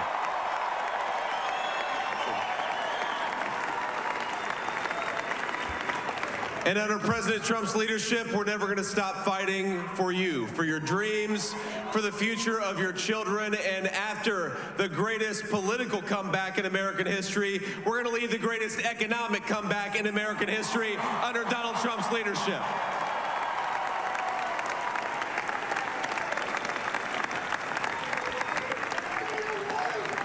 Thank you very much. He's turned out to be a good choice. I took a little heat at the beginning, but he was, I knew the brain was a good one, about as good as it gets. And we love the family, and we're going to have a great 4 years, and we're going to turn our country around, make it something very special. Lost that little that little thing called special, we have to make it so. We're going to make this so great. It's the greatest country and potentially the greatest country in the world by far. And right now, we're going to just work very hard to get all of that back. We're going to make it the best it's ever been. We can do that. If we had to wait longer, I don't know. It was going bad, and it was going bad fast. We're going to have to seal up those borders, and we're going to have to let people come into our country. We want people to come back in, but we have to let them come back in, but they have to come in legally. They have to come in legally.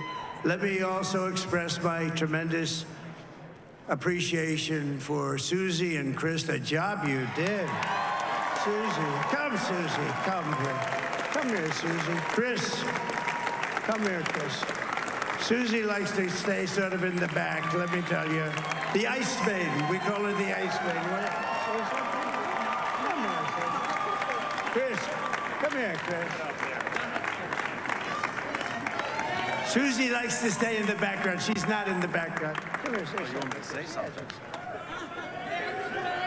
This wasn't expected, but I just want to thank, obviously, President Trump for this journey. It was a great one, and he's a hell of a candidate, and he's going to be a hell of a great 47th president. And this team that we had, the best team, and, of course, even my boss, Susie Wiles, the best. Thank you. Thank you, and thank you, Susie. Look at her, she's shy. I've never seen her be shy before. Susie. They're great. Everybody up here is great. Everybody up here is very special. But the Trump, who did you say? Oh, let me tell you, we have a new star. A star is born, Elon. Now he is. Now he's an amazing guy. We were sitting together tonight. You know, he spent 2 weeks in Philadelphia and different parts of Pennsylvania, campaigning. You know, he sent the rocket up 2 weeks ago, and I saw that rocket, and I saw it coming down. I saw it. When it left, it was beautiful, shiny white. When it came down, it didn't look so pretty. It was going 10,000 miles an hour, and it was burning like hell. I said, what happened to your paint job? He said, we've never made a paint that could withstand that kind of heat. And but I saw it come down and turn around. And it was, you know, it's like 22 stories tall, by the way. It looks a little smaller than that, but it's big. And it came down, and you saw all that fire burning. And I'm saying, only Elon can do this. It must be an Elon. And I tell the story. I told it last night. I had a man on the phone. I had the screen muted, no sound. I was talking to a very important man, happens to be here. And that very important guy, one of the most important people in, I would say, the country, actually. But, you know, I was president, and now it looks like I was going to be maybe president again, so I figured I could ask him to hold. So I asked him to hold. And especially because you're going to be president again, they hold. So I took the phone down, and I'm looking at the screen. I'm seeing this crazy thing that's going around and coming down. It looks like it's going to crash into the gantry. And I said, oh, no. And I said, do me a favor, do you mind holding for a couple of minutes? I want to see this. I thought it was a space-age movie or something. I put the phone down. Bad part, I didn't pick it up for 45 minutes, and he was holding. But this spaceship came down, and I saw those engines firing, and it looked like it was over. It was going to smash. And then I saw the fire pour out from the left side, and I put it straight. And it came down so gently, and then it wrapped those arms around it, and it held it. And just like you hold your baby at night, your little baby. And it was a beautiful thing to see. And I called Elon. I said, Elon, was that you? He said, yes, it was. I said, who else can do that? Can Russia do it? No. Can China do it? No. Can the United States do it other than you? No, nobody can do that. I said, that's why I love you, Elon. That's great. And you know, when we had the tragic Hurricane Helene, and it hit North Carolina, they were really devastated. The water, this was a big water, as big as we've ever seen, water hurricane. It built lakes out of nothing. Fields became lakes, and and the danger was unbelievable. And the people from North Carolina came to me and they said, would it be possible, at all possible, for you to speak to Elon Musk? We need Starlink. I said, what's Starlink? It's a form of communication. So I called Elon, and I'll tell you what, he had, and it was very dangerous. People would die. They had no communication. All the wires were down. I called Elon Musk. I said, Elon, you have something called Starlink. Is that right? Yes, I do. What the hell is it? He said, it's a communication system that's very good. I said, Elon, they need it really, really badly in North Carolina. Can you get it? He had that there so fast. It was incredible. So, and it was great. It saved a lot of lives. He saved a lot of lives. But he's a character. He's a special guy. He's a super genius. We have to protect our geniuses. We don't have that many of them. We have to protect our super geniuses. I want to thank some of the guys. You know, we have up here today the U.S. Open champion. He's a fantastic golfer. Slightly longer than me. It's a ball a little bit longer than me. Just a little bit. Bryson DeChambeau is up here someplace. What happened to Bryson? Where is he? Bryson. Oh, he was shot. He's hitting balls. Oh, he's on the way. He's hitting balls. Bryson. Oh, look at him.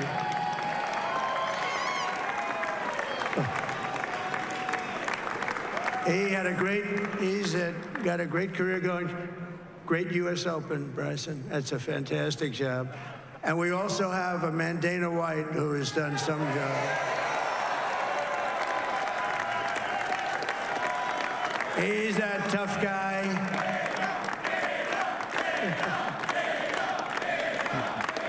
So Dana started UFC and came to me, do you mind if I use your, nobody wanted to give him Marines because they said it's a rough sport, a little rough. And I helped him out a little bit, and I went, and they said, this is the roughest sport I've ever seen, but I began to like it, and he loved it, and nobody's done a better job in sports. And you know, he's a very motivational kind of a guy, what he does. He gets these fighters, and they really go at it, and it's become one of the most successful sports enterprises anywhere at any time. He's doing so well. I'd like to ask Dana just to say a couple of words, because people love to hear from him. Dana, please. Oh, yeah. I'm glad he had Dana speak, too. Nobody deserves this more than him, and nobody deserves this more than his family does. This is what happens when the machine comes after you. What you've seen over the last several years, this is what it looks like. Couldn't stop him. He keeps going forward. He doesn't quit. He's the most resilient, hard-working man I've ever met in my life. His family are incredible people. This is karma, ladies and gentlemen. He deserves this. They deserve it as a family. I want to thank some people real quick. I want to thank the Nelk boys, Aiden Ross, Theo Vaughn, Bustin' with the Boys, and last but not least, the mighty and powerful Joe Rogan. And thank you, America. Thank you. Have a good night.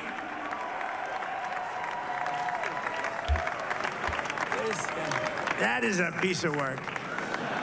No, he's really an amazing guy. But most of all, I want to thank the millions of hardworking Americans across the nation who have always been the heart and soul of this really great movement. We've been through so much together, and today you showed up in record numbers to deliver a victory like really, like no other. This was something special, and we're gonna pay you back. We're gonna do the best job. We're gonna turn it around. It's got to be turned around. It's got to be turned around fast, and we're gonna turn it around. We're gonna do it in every way, with so many ways, but we're gonna do it in every way. This will forever be remembered as the day the American people regained control of their country.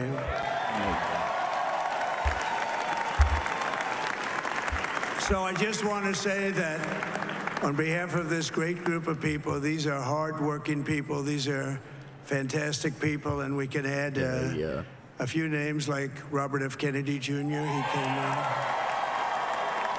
And he's going to help make America healthy again.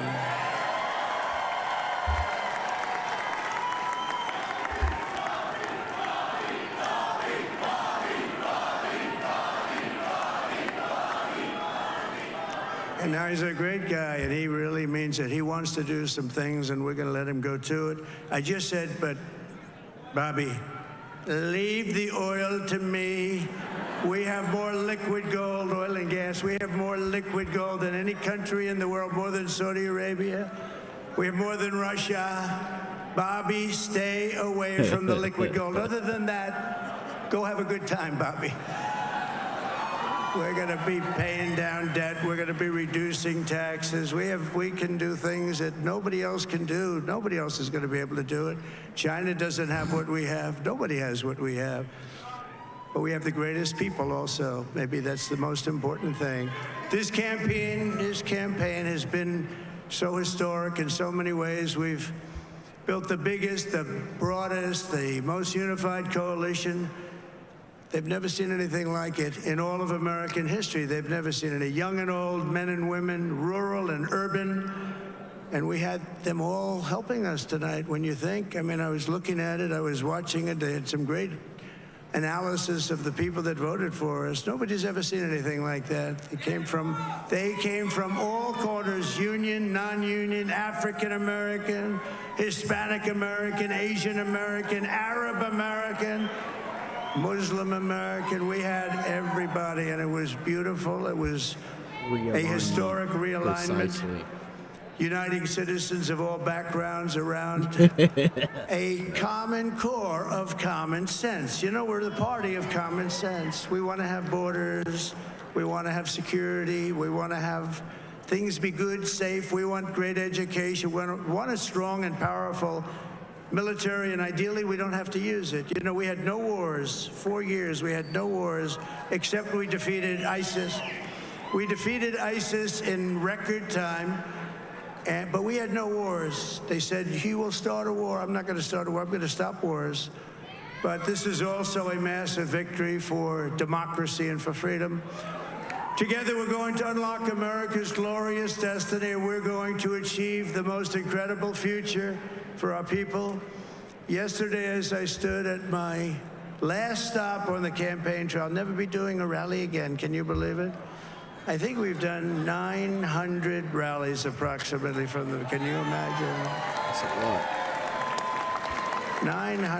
901, something, a lot of rallies. And it was sad. Everybody was sad. Many people, I said, this is our last rally. But now we're going on to something that's far more important, because the rallies were used for us to be put in this position where we can really help our country. That's what we're going to do. We're going to make our country better than it ever has been. And I said that many people have told me that God spared my life for a reason.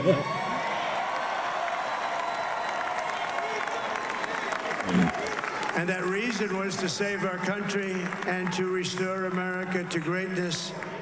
And now we are going to fulfill that mission together. We're going to fulfill that mission. The task before us will not be easy, but I will bring every ounce of energy, spirit, and fight that I have in my soul to the job that you've entrusted to me. This is a great job. There's no job like this. This is the most important job in the world. Just as I did in my first term, we had a great first term, a great, great first term. I will govern by a simple motto: promises made, promises kept. We're going to keep our promises. Nothing will stop me from keeping my word to you, the people. We will make America safe, strong, prosperous, powerful, and free again. And I'm asking every citizen all across our land to join me in this noble and righteous endeavor. That's what it is. It's time to put the divisions of the past 4 years behind us. It's time to unite. And we're going to try. We're going to try. We have to try. And it's going to happen. Success will bring us together. I've seen that. I've seen that. I saw that in the first term when we became more and more successful. People started coming together. Success is going to bring us together, and we are going to start by all putting America first. We have to put our country first for at least a period of time. We have to fix it. Because together we can truly make America great again for all Americans. So I want to just tell you what a great honor this is. I want to thank you. I will not let you down. America's future will be bigger, better, bolder, richer, safer, and stronger than it has ever been before. God bless you, and God bless America. Thank you very much. Thank you. Thank you very much.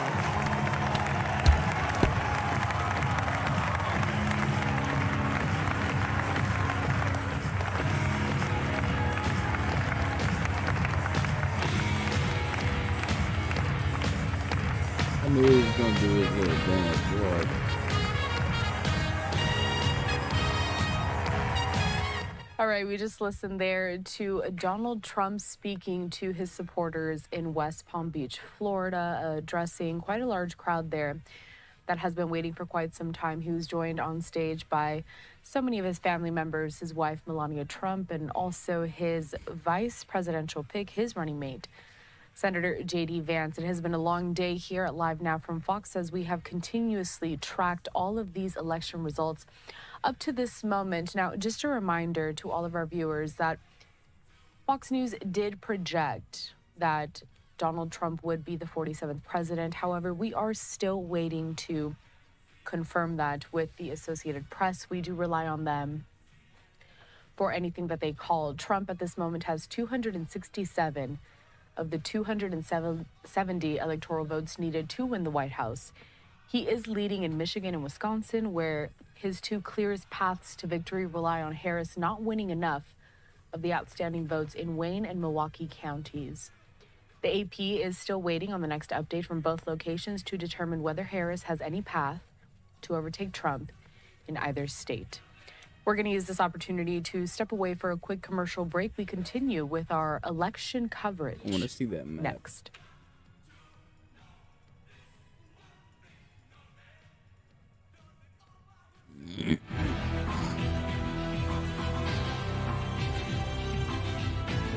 Yes, sir. Oh, man. We got red in the House, red in the Senate. Trump's gonna be president.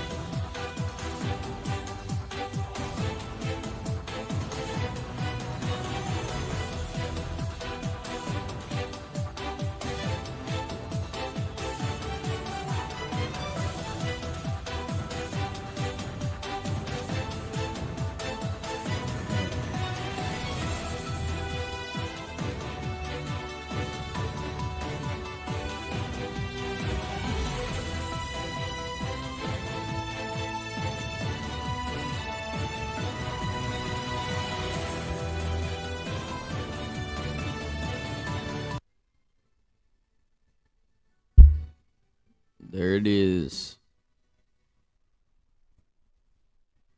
Oh, man. Here in about 48 seconds. Y'all can't see that, can you? Hang on.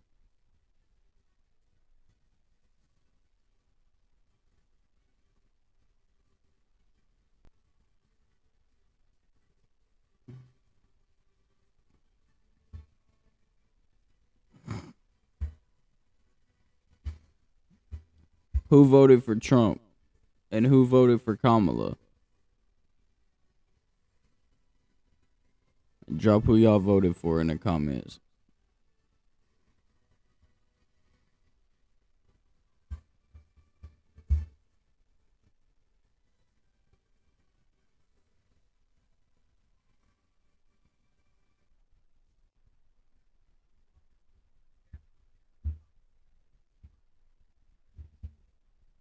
With us here at Live Now from Fox, I'm your host, Cara Lahara, and we are continuing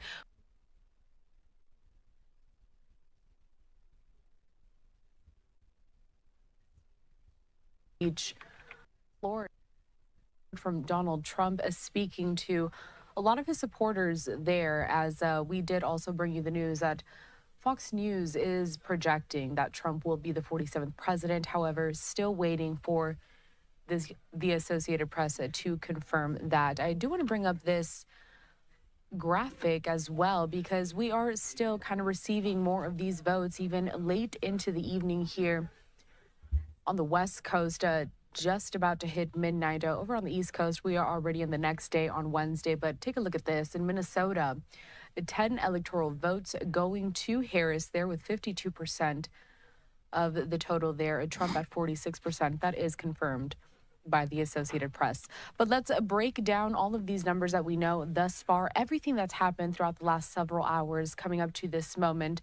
So I'm bringing into the conversation now my colleague, Austin Westfall, who's been with us all day. Austin, what are we still tracking at this time? Yeah, it's been a big question as to why some media outlets are calling the race for Trump and others haven't quite gotten there yet.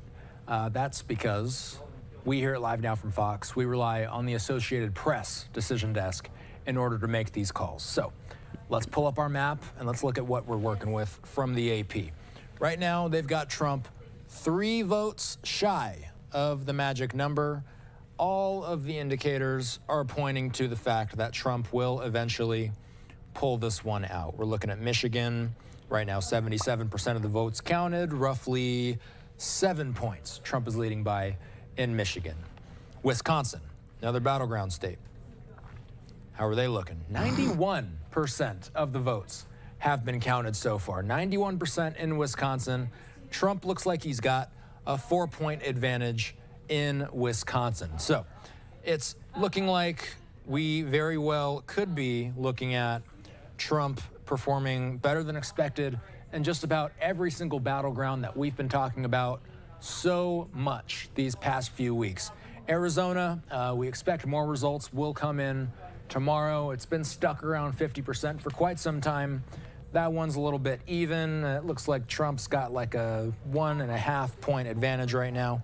Finally, let's look at Nevada. Nevada is another one of those crucial battlegrounds that we've been watching so closely. 81% of the vote in right now. Trump has roughly a 5% lead over Harris in Nevada. So Trump has a lead in just about every place that matters. We did not expect Trump to sweep all of the battleground states. He hasn't officially done such so far. We've only heard official calls from the AP in Pennsylvania, North Carolina, and Georgia. Of course, Michigan and Wisconsin, Arizona, and Nevada, they are leaning in Trump's favor right now. Nonetheless, we expect calls from those states as time goes on. Of course, the AP doesn't call these things unless they're absolutely certain that there is no path whatsoever for Harris to catch up. While we're talking about these maps, let's look at the Senate. We haven't checked in on the Senate in a while. The Republicans did gain control in the Senate. It was held by the Democrats, and now come January, the Republicans will take control of it. They've done such. They officially have 51 out of the 50 that they need. And then, as we just heard that speech there, we very well could be talking about a J.D. Vance who would be breaking ties if any scenario were to come up that way. But will we even be talking about ties in the future in the Senate? That's a question, because look at all of the toss-up Senate races, all of these states in pink. That means that they're leaning Republican. We've got Pennsylvania, and let's make sure that we're looking at the correct figures here. Dave McCormick outpacing Bob Casey with 95% of the votes in. McCormick up by Casey by just over a percentage point. Only 5% of the votes left to tabulate. As far as Michigan, the state between the race between Mike Rogers and Alyssa Slotkin. Right now, Rogers has a commanding lead over Slotkin. We're talking about roughly a 5-point lead, 77% of the votes, just over 3/4 of the votes tallied in Michigan. Now let's move to Wisconsin, where 91% of the votes have been tallied. Eric Hovde outpacing Tammy Baldwin right now by just over 2 points. Carell, all of these races were expected to be tight, but it's looking like the Republicans are getting the advantage in just about every battleground possible, except for Arizona. We'll get to that in a second. Tim Sheehy right now outpacing a 3-term Democratic incumbent in Jon Tester. Jon Tester has built a reliable coalition, a Democratic coalition, in a solid red state. He's done that and he's been elected 3 times. He's been, you could argue, elected in 3 positive cycles for the Democrats. When he initially was voted into Congress, that was a year where there was a referendum on the Bush administration because of the war. That was a positive year for Democrats. Tester being elected that year in 2006. Go ahead to 2012, another positive year for Democrats. That's when Obama was in office. Go ahead to 2018. That was another blue wave year. That was the midterm after Trump got elected. So Jon Tester in Montana, he has had favorable years that he's been up for re-election every single time. Things are a little more polarized this time, and it looks like Tim Sheehy very well finally could bring him the challenge that could turn this seat and flip it red. Again, though, only 39% of the votes counted so far, but Sheehy right now with a 6-point advantage over Jon Tester. Let's move into some of these other western states. Nevada. Sam Brown with the edge over Jackie Rosen. We've got 4/5 of the vote in right now, and this one's tighter. Sam Brown has a has a little bit under a point advantage over Jackie Rosen right now. Jackie Rosen, the Democratic incumbent, 0.8 of a percentage point. Sam Brown right now leading in that race. The final one I want to bring you to, Carell, Arizona. This is one that's been fascinating. Ruben Gallego, he's a member of the House, and he has been in a battle with Kari Lake. Kari Lake unsuccessfully ran for governor in 2022 of Arizona. She was beat out by Democrat Katie Hobbs. She's faced some scrutiny because of election results. There's been lots of litigation from the Lake camp and a lot of conversation about her not accepting her loss in 2022 to the Democrat Hobbs. Ultimately, 52% of the votes have been cast so far. All of the polls have said that Lake was going to be trailing in this race, and it looks like Gallego, at least for now, with half of the votes being tallied, it does appear that Gallego has an advantage. We'll wait to get more votes in from areas like Maricopa County when the sun comes up. Now, the House map is a very complex one. This is every district in the country. There's been competitive races as far west as Alaska, as far east as Maine. We're still seeing that some of these haven't been called. This one's leaning blue up here.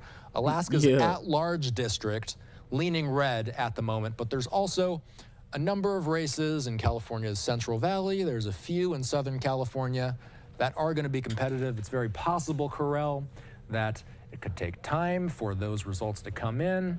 Balance of power in the House is something we can't really say quite yet. 218 is the magic number. The Republicans certainly have the advantage right now, 192 versus 172, but nobody sniffing that 218 number for now. All eyes still on the presidential race. Trump at 267. The reason why we have not been able to call this race yet again is because the AP has not called it. We do know that other outlets have called it, but the AP hasn't called Michigan, Wisconsin, Nevada, Arizona, Alaska. If Alaska gets called by the AP, that officially wraps this one up from the AP's perspective. That's 3 electoral votes. That gives Trump the 270 that he needs. He could also get Wisconsin, Michigan. That would wrap this up as well. He can get any of these states and would wrap it up.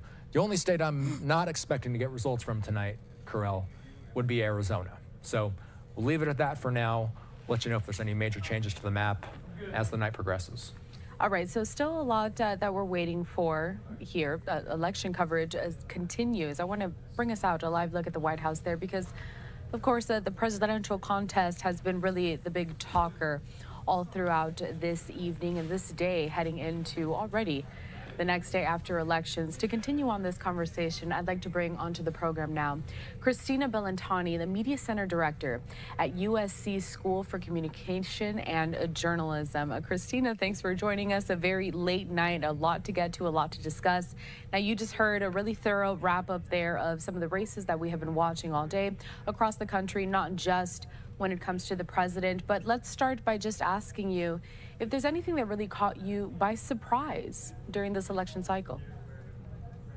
Oh, during the cycle, gosh, it's the cycle of unprecedented items. For tonight, I was thinking a few different surprises. once I saw that Sherrod Brown did lose in Ohio, that was really the indicator that the Republicans were going to have a pretty strong night. I figured he's well liked in the state. He was probably going to pull that out, even if Trump managed to win the presidency. So that changed my assumption. That's based on years of covering him, years of covering Ohio, but I haven't actually been to Ohio this cycle. I just got back. I was in Nevada from Friday until late Monday night with my students, and you could feel the energy in both parties. And it was completely split down the middle. Every single event that we went to, every single early voting location that we went to, the students were hearing a different person that the voters supported. It was really, really mixed. But the activity on the ground, I mean, you had dozens of buses coming in from Los Angeles, the people knocking on the doors, making phone calls, all of that. You also had a ton of energy of people just casting those votes early to make sure that they got their ballots in. So in the end, this is exactly what we kind of thought was going to be. This is a razor thin contest, actually less of a razor thin margin in some of these places than I had expected. And, you know, Trump could have won and Kamala Harris could have won. And it looks like Trump is going to win. You know, we also wait for the AP here in the student newsroom. And California, I always like to point out, we count votes for weeks upon weeks. We have I think it's 23 million voters now, and you don't have all of that vote counted, and you're not going to have that for a while. So those popular vote numbers are going to shift a little bit. But in the end, there's a lot of work to do as a journalist and as somebody that's training young journalists to look at what's next, right? What does a Trump administration look like? What does it look like if the Democrats win back control of the House, which I think they're poised well to do. Again, probably not for at least a week, maybe even 2, as they count these votes, particularly in California. And then what does it look like to have a Republican Senate, particularly when it comes to the Supreme Court, when it comes to cabinet nominations, and on and on. I mean, there's a lot to do.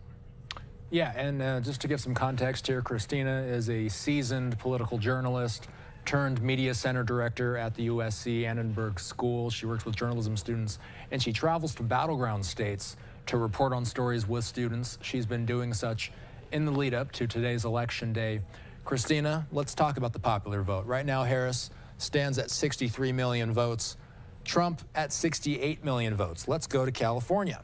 California right now, reporting 48% of the votes are in. Harris has just over 5 million. And Trump has 3.3 million. So, you know, if history is any indicator, Christina, how long until we know what the popular vote looks like? How long does it take? You said weeks possibly, but we're anticipating that Democratic vote could get run up as the days and weeks go by in California. Is that how it works? Yeah, I don't think it's going to be enough to have her win the popular vote. It's not impossible. Even today, my students, we went an in-class field trip, and we went to a polling location in the University Park neighborhood, which is like not quite South LA, but it's off campus, so it's not students. And I had them, they interviewed 26 people, and there were 3 Trump voters, 1 RFK Jr. voter, even though he dropped out and has asked people not to vote for him, and the rest were strong Harris supporters. And that, you know, to me, like, that's about right. That's California. You're seeing that, particularly here in LA. He's not getting that many numbers, but Trump's votes have always been the highest here in California because we have so much of a population. And to me, what it really speaks to is this messaging that the Republicans went on and on about when they asked Harris, is there anything you would change from the Biden years? And she said, I can't think of any. That was playing at every single event. It was on every single radio station. It was on every single television ad. And you couple that with the arguments that the Republican Party was making about Democrats have taken you for granted, Latino voters or Black voters or whatever coalition, that just was enough, right? To have her not be able to pull it together. And I will tell you, 2016 was very different. The Clinton campaign left a lot on the table. They made some mistakes. They never once campaigned in Wisconsin, for example. The Harris campaign didn't. They worked until the end. They spent every dollar they had. You know, in Nevada, they spent all this money and had the giant ad on the Sphere, on the Strip. And they, you know, again, had all these phone banks today, you know, the great big calls with all the celebrities. Like they really worked their tails off. And in the end, like, Trump just has more voters. Mm-hmm. And I'm really curious to see how she frames this tomorrow, what President Biden says, what some of the leaders in Congress say, about working with the Trump administration. Like, all of it is just, my mind is going about like all the different storylines that everybody should be pursuing now, what this looks like going forward. Christina, you're not the only person to mention that this comment that Harris had made, where she couldn't Yeah, think of I'm anything she excited would to do see differently what, from the Biden administration, and how I wanna see what ultimately Kamala some has to folks say do feel that tomorrow. was her undoing during this election cycle. But I want you to elaborate a Should little be bit more about interesting. kind of the storyline going forward. What are these questions that are going to be asked on the Harris campaign, on Harris herself, when we talk about how all of this has transpired? One of the students asked tonight, we did this big event here on campus. So this is the screen, this is the building I work in. We have this great big like forum area. I had like 400 students watching election results with us. And a student asked, would this be a different story if Harris had nominated Governor Josh Shapiro to be her running mate? Maybe she would have just won Pennsylvania.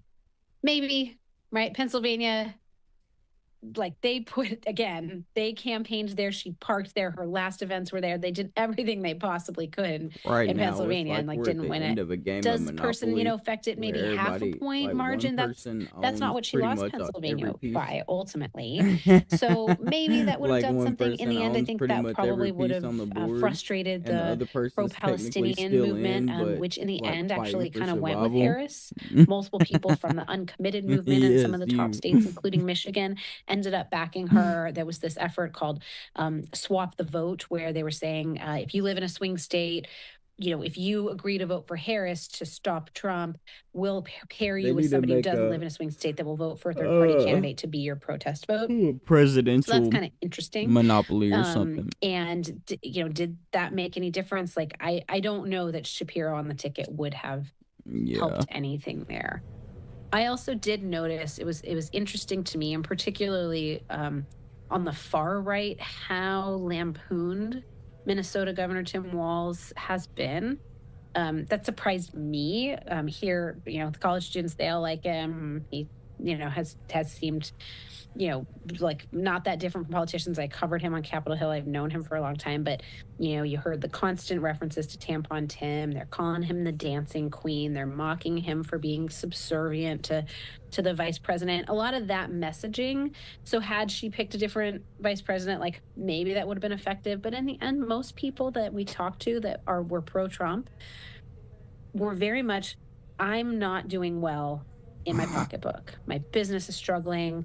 I don't have a job. I can't find a job, whatever that may be. My kids can't afford rent. That is the driving issue. Even when people say, it's immigration or it's abortion on the left, it really was how people are feeling about their own personal economic situation that I think helped a lot of people decide what to do in this race. Christina, when you were taking your students, when you and your students were doing your journalism, boots on the ground in Arizona, Nevada, you guys visited the Rust Belt as well, did you pick up any sense of what we're seeing tonight? Yeah, a couple things. They still haven't called the Michigan Senate race, I believe. They have not, and I'll actually let you know where we're standing right there. I mean, Michigan right now with 78% of the votes in, Trump has a 7-point lead. Yeah. So to me, when we went to Michigan, now granted it was in September, we found no energy for the Democrats. And I think we even talked about it on your show, Austin. Yeah. There was a vehement pro-Palestinian movement. We went to several protests. There were a lot of people that were saying, no way, we will not vote for Harris under any circumstances. And there just didn't seem to be a lot of energy or organizing. Again, it was early, and early vote wasn't happening yet. And it was before Trump had made the remarks kind of mocking Detroit. And so I really left thinking like, oh, yeah, he's definitely going to win here. And for sure, Mike Rogers is going to win. I've, again, known him for years, covered him as a member of Congress. And Slotkin, nobody named her. There were no signs. It just didn't feel like there was any energy. And, her fate seemed kind of inextricably tied to Kamala Harris's fate. So that, to me, was kind of what I felt. In Arizona, it was totally divided. A lot of people questioning the legitimacy of the election, both the 2020 election, but even just the concept of mailing in a ballot today, even as the Republicans had this huge mail-in ballot effort. They really worked to make sure that people got their votes in early so that then they could do extra work on election day, or, have that crossed off their list. And then Nevada, as I mentioned, there just was so much energy from both parties at the end, just really felt like big stakes, big energy, big electricity. So I will be very interested to see what those end results end up looking like in Nevada. But this is all lining up about what I thought. Wow. Christina, is there anything that you can pick at or pinpoint when it comes to Harris's messaging that perhaps it just didn't have as strong of an impact, I suppose, to voters as to what Trump has been saying all along? Or perhaps it's the fact that Harris did have so much less time to campaign? I really don't know. And especially the last couple of weeks, late-breaking voters were all telling the students, oh, I was undecided, I went for Harris. I had the students today, they called back undecided voters from Michigan. What did you end up deciding? They all went for Harris, every single one of them. There were like 30 people they called. So to me, like, it just seemed like that's what she had. And I think, again, the media probably overcovered some of Trump's just weird things over the last few weeks, which to some people make him totally unelectable. And other people are like, it's just Trump. And I think people overascribe those as voting motivators. In the end, like, the American people know who Donald Trump is, and if they think that he is flawed and they support him, they overlook those flaws because they support him. And that is just the fact of the matter. Like, I think she ran a really good campaign. She had smart people. They worked hard. They spent the money the right way. I've covered campaigns for 2 decades. That doesn't always happen. You think about even 2004, John Kerry didn't spend all of his money. 2016, Hillary Clinton didn't think about that blue wall, took a lot of stuff for granted. And she did everything she possibly could. I'm going to just ask a question that I've asked a few of our guests tonight, but it's a point of curiosity for me. Why is it that these 3 states, Wisconsin, Michigan, Pennsylvania, we haven't gotten official calls yet in Wisconsin and Michigan, but since 1992, they've all voted as a unit. Most of the years, it's been blue. In 2016, they were all red, and it's very possible that today we're going to see that they're all going to be red. Why is it that these 3 states tend to vote together? Yeah, it's a good question. I've spent a lot of time in those states reporting on both this cycle and in previous cycles. There's sort of that Midwestern grit. It's not like the Kansas, Iowa, Missouri Midwestern. It's like that we're forged in the hard freezing winds of Canada. And it's, like, I don't know, they're tougher, but they're also nice. And there's just kind of a sense that people do feel kind of similar in their thought process. Like they're working people. Like, there's a lot of those things like that. There's not as much of the haves and have-nots that you see in some other states where, you see this like huge divides between an urban city and a rural area. Another thing they have in common is they have native population, but they have urban centers that are also pretty reflective of the national population. There are refugees in some of these states. Like, you've got some just interesting dynamics. Geographically, they're like kind of similar. But I think the economic situation in these states has tended to be pretty similar as well, where you see like one is suffering, like Michigan being at the top because of the auto industry having so many different peaks and valleys. The other states are kind of tied to that with similar industry. But it's a good question. And we love looking for these trends to be able to extrapolate any meaning out of an election. In the end, we're looking at results counted, and we know that there are many, many, many more votes still to be counted. So I want to really take a look at that and do analysis once we know everything, what the whole picture was, where did she not perform? I mean, we had experts on the panel that I moderated tonight who were talking about how, she managed to not have the same margins of victory in the cities, in the suburban areas, as Biden did in 2020, which surprised me because they worked harder.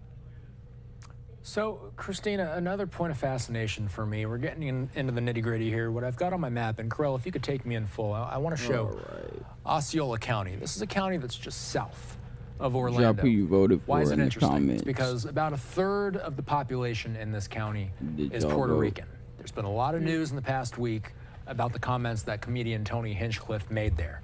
I've got the numbers from 2020. Biden won this county by 14 points 4 years ago. This time around, Trump won this county by 2 points. Does it appear to you, at least from what we're seeing in this one county, that the Puerto Rican angle to all this didn't seem as consequential as we might have thought? That's astonishing. I'm like shocked by that number. It's a huge swing too. Yeah. Even if you didn't have the Puerto Rican comments, to see a Florida county swing that far just says a lot about what we know about demographics in this country right now. And again, like the argument has been for a long time from the Republicans, like the Democrats take Latinos and Black people for granted as being with them, and they haven't been speaking to their issues. And like, that's correct. That is something that has been happening. And while the Harris campaign, I think, really tried to correct for that, there was probably maybe too much of a focus on the Puerto Rican thing. People were really mad.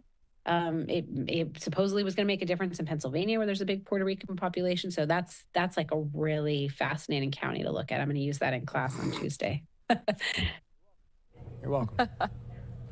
Christina, I do just have one more question for you here.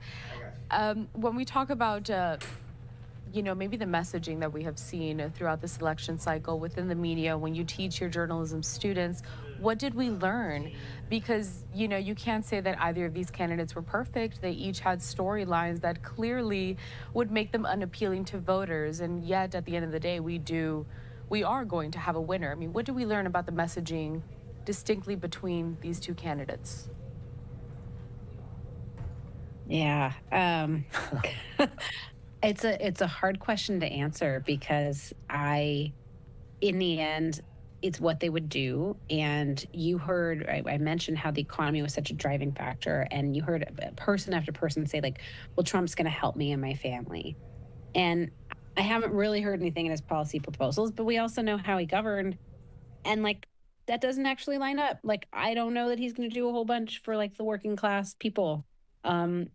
Maybe the no tax on tips thing is going to end up being big, if he can even get something passed, which again is like totally open question with a divided Congress, or at least really narrowly divided Congress. If Republicans do retain the control in the House, I'm baffled by some of this, because it doesn't add up when you look at like what people's interests are and what those policies like might actually be. And the Democrats, the other thing is, like I mentioned, they didn't leave anything on the table. They really were all over this. They worked as hard as they could. They also had the advantage of abortion being the driving issue for a lot of people on the far left, and ballots enshrining reproductive rights in state constitutions, which all passed. And people fervently, I mean, we had voters talking to my students. They were in tears. I'm here to protect my daughter and her right to choose in the future. And women's health is just so important, because they were so passionate about it. And in the end, like, that just wasn't enough. It was a big strategy. Even President Biden made that a huge part of his strategy before he ended his campaign. Harris picked that right up. It was almost every single ad in Nevada these last couple of days. And like, it wasn't enough people. And I just really believe, to me, it seems like the economy was the bigger factor, and to a lesser extent, immigration. That's another thing. Like, what is he proposing? What does a wall look like? What does immigration policy look like? Is there any sort of pathway to citizenship for any of the people who are already in this country? Do you actually have mass deportations of people? Like, what does that look like? I'm not sure that he'll actually do that, or that he'll be able to get that done. So again, it's just all very up in the air. All right, well, Christina Bellantoni, the Media Center Director for the USC Annenberg School of Communication and Journalism. It's a very late night right now. We appreciate your time here at Live Now from Fox. Also, my colleague, Austin Westfall. Thanks. We'll check in soon. Good to see you, Christina. Thank you. Good night. Of course, good night. We're going to step away for a quick commercial break here at Live Now from Fox. We're not saying good night just yet, though, because we continue with our election night coverage. A live look at the White House right now in Washington, D.C. We'll see you back here right after this. All right. I'm wrapping up the stream. I'll post an update if for some magical reason Kamala manages to bounce back and overtake the presidency, which I highly doubt could happen. But yeah. As of tonight, technically this morning, and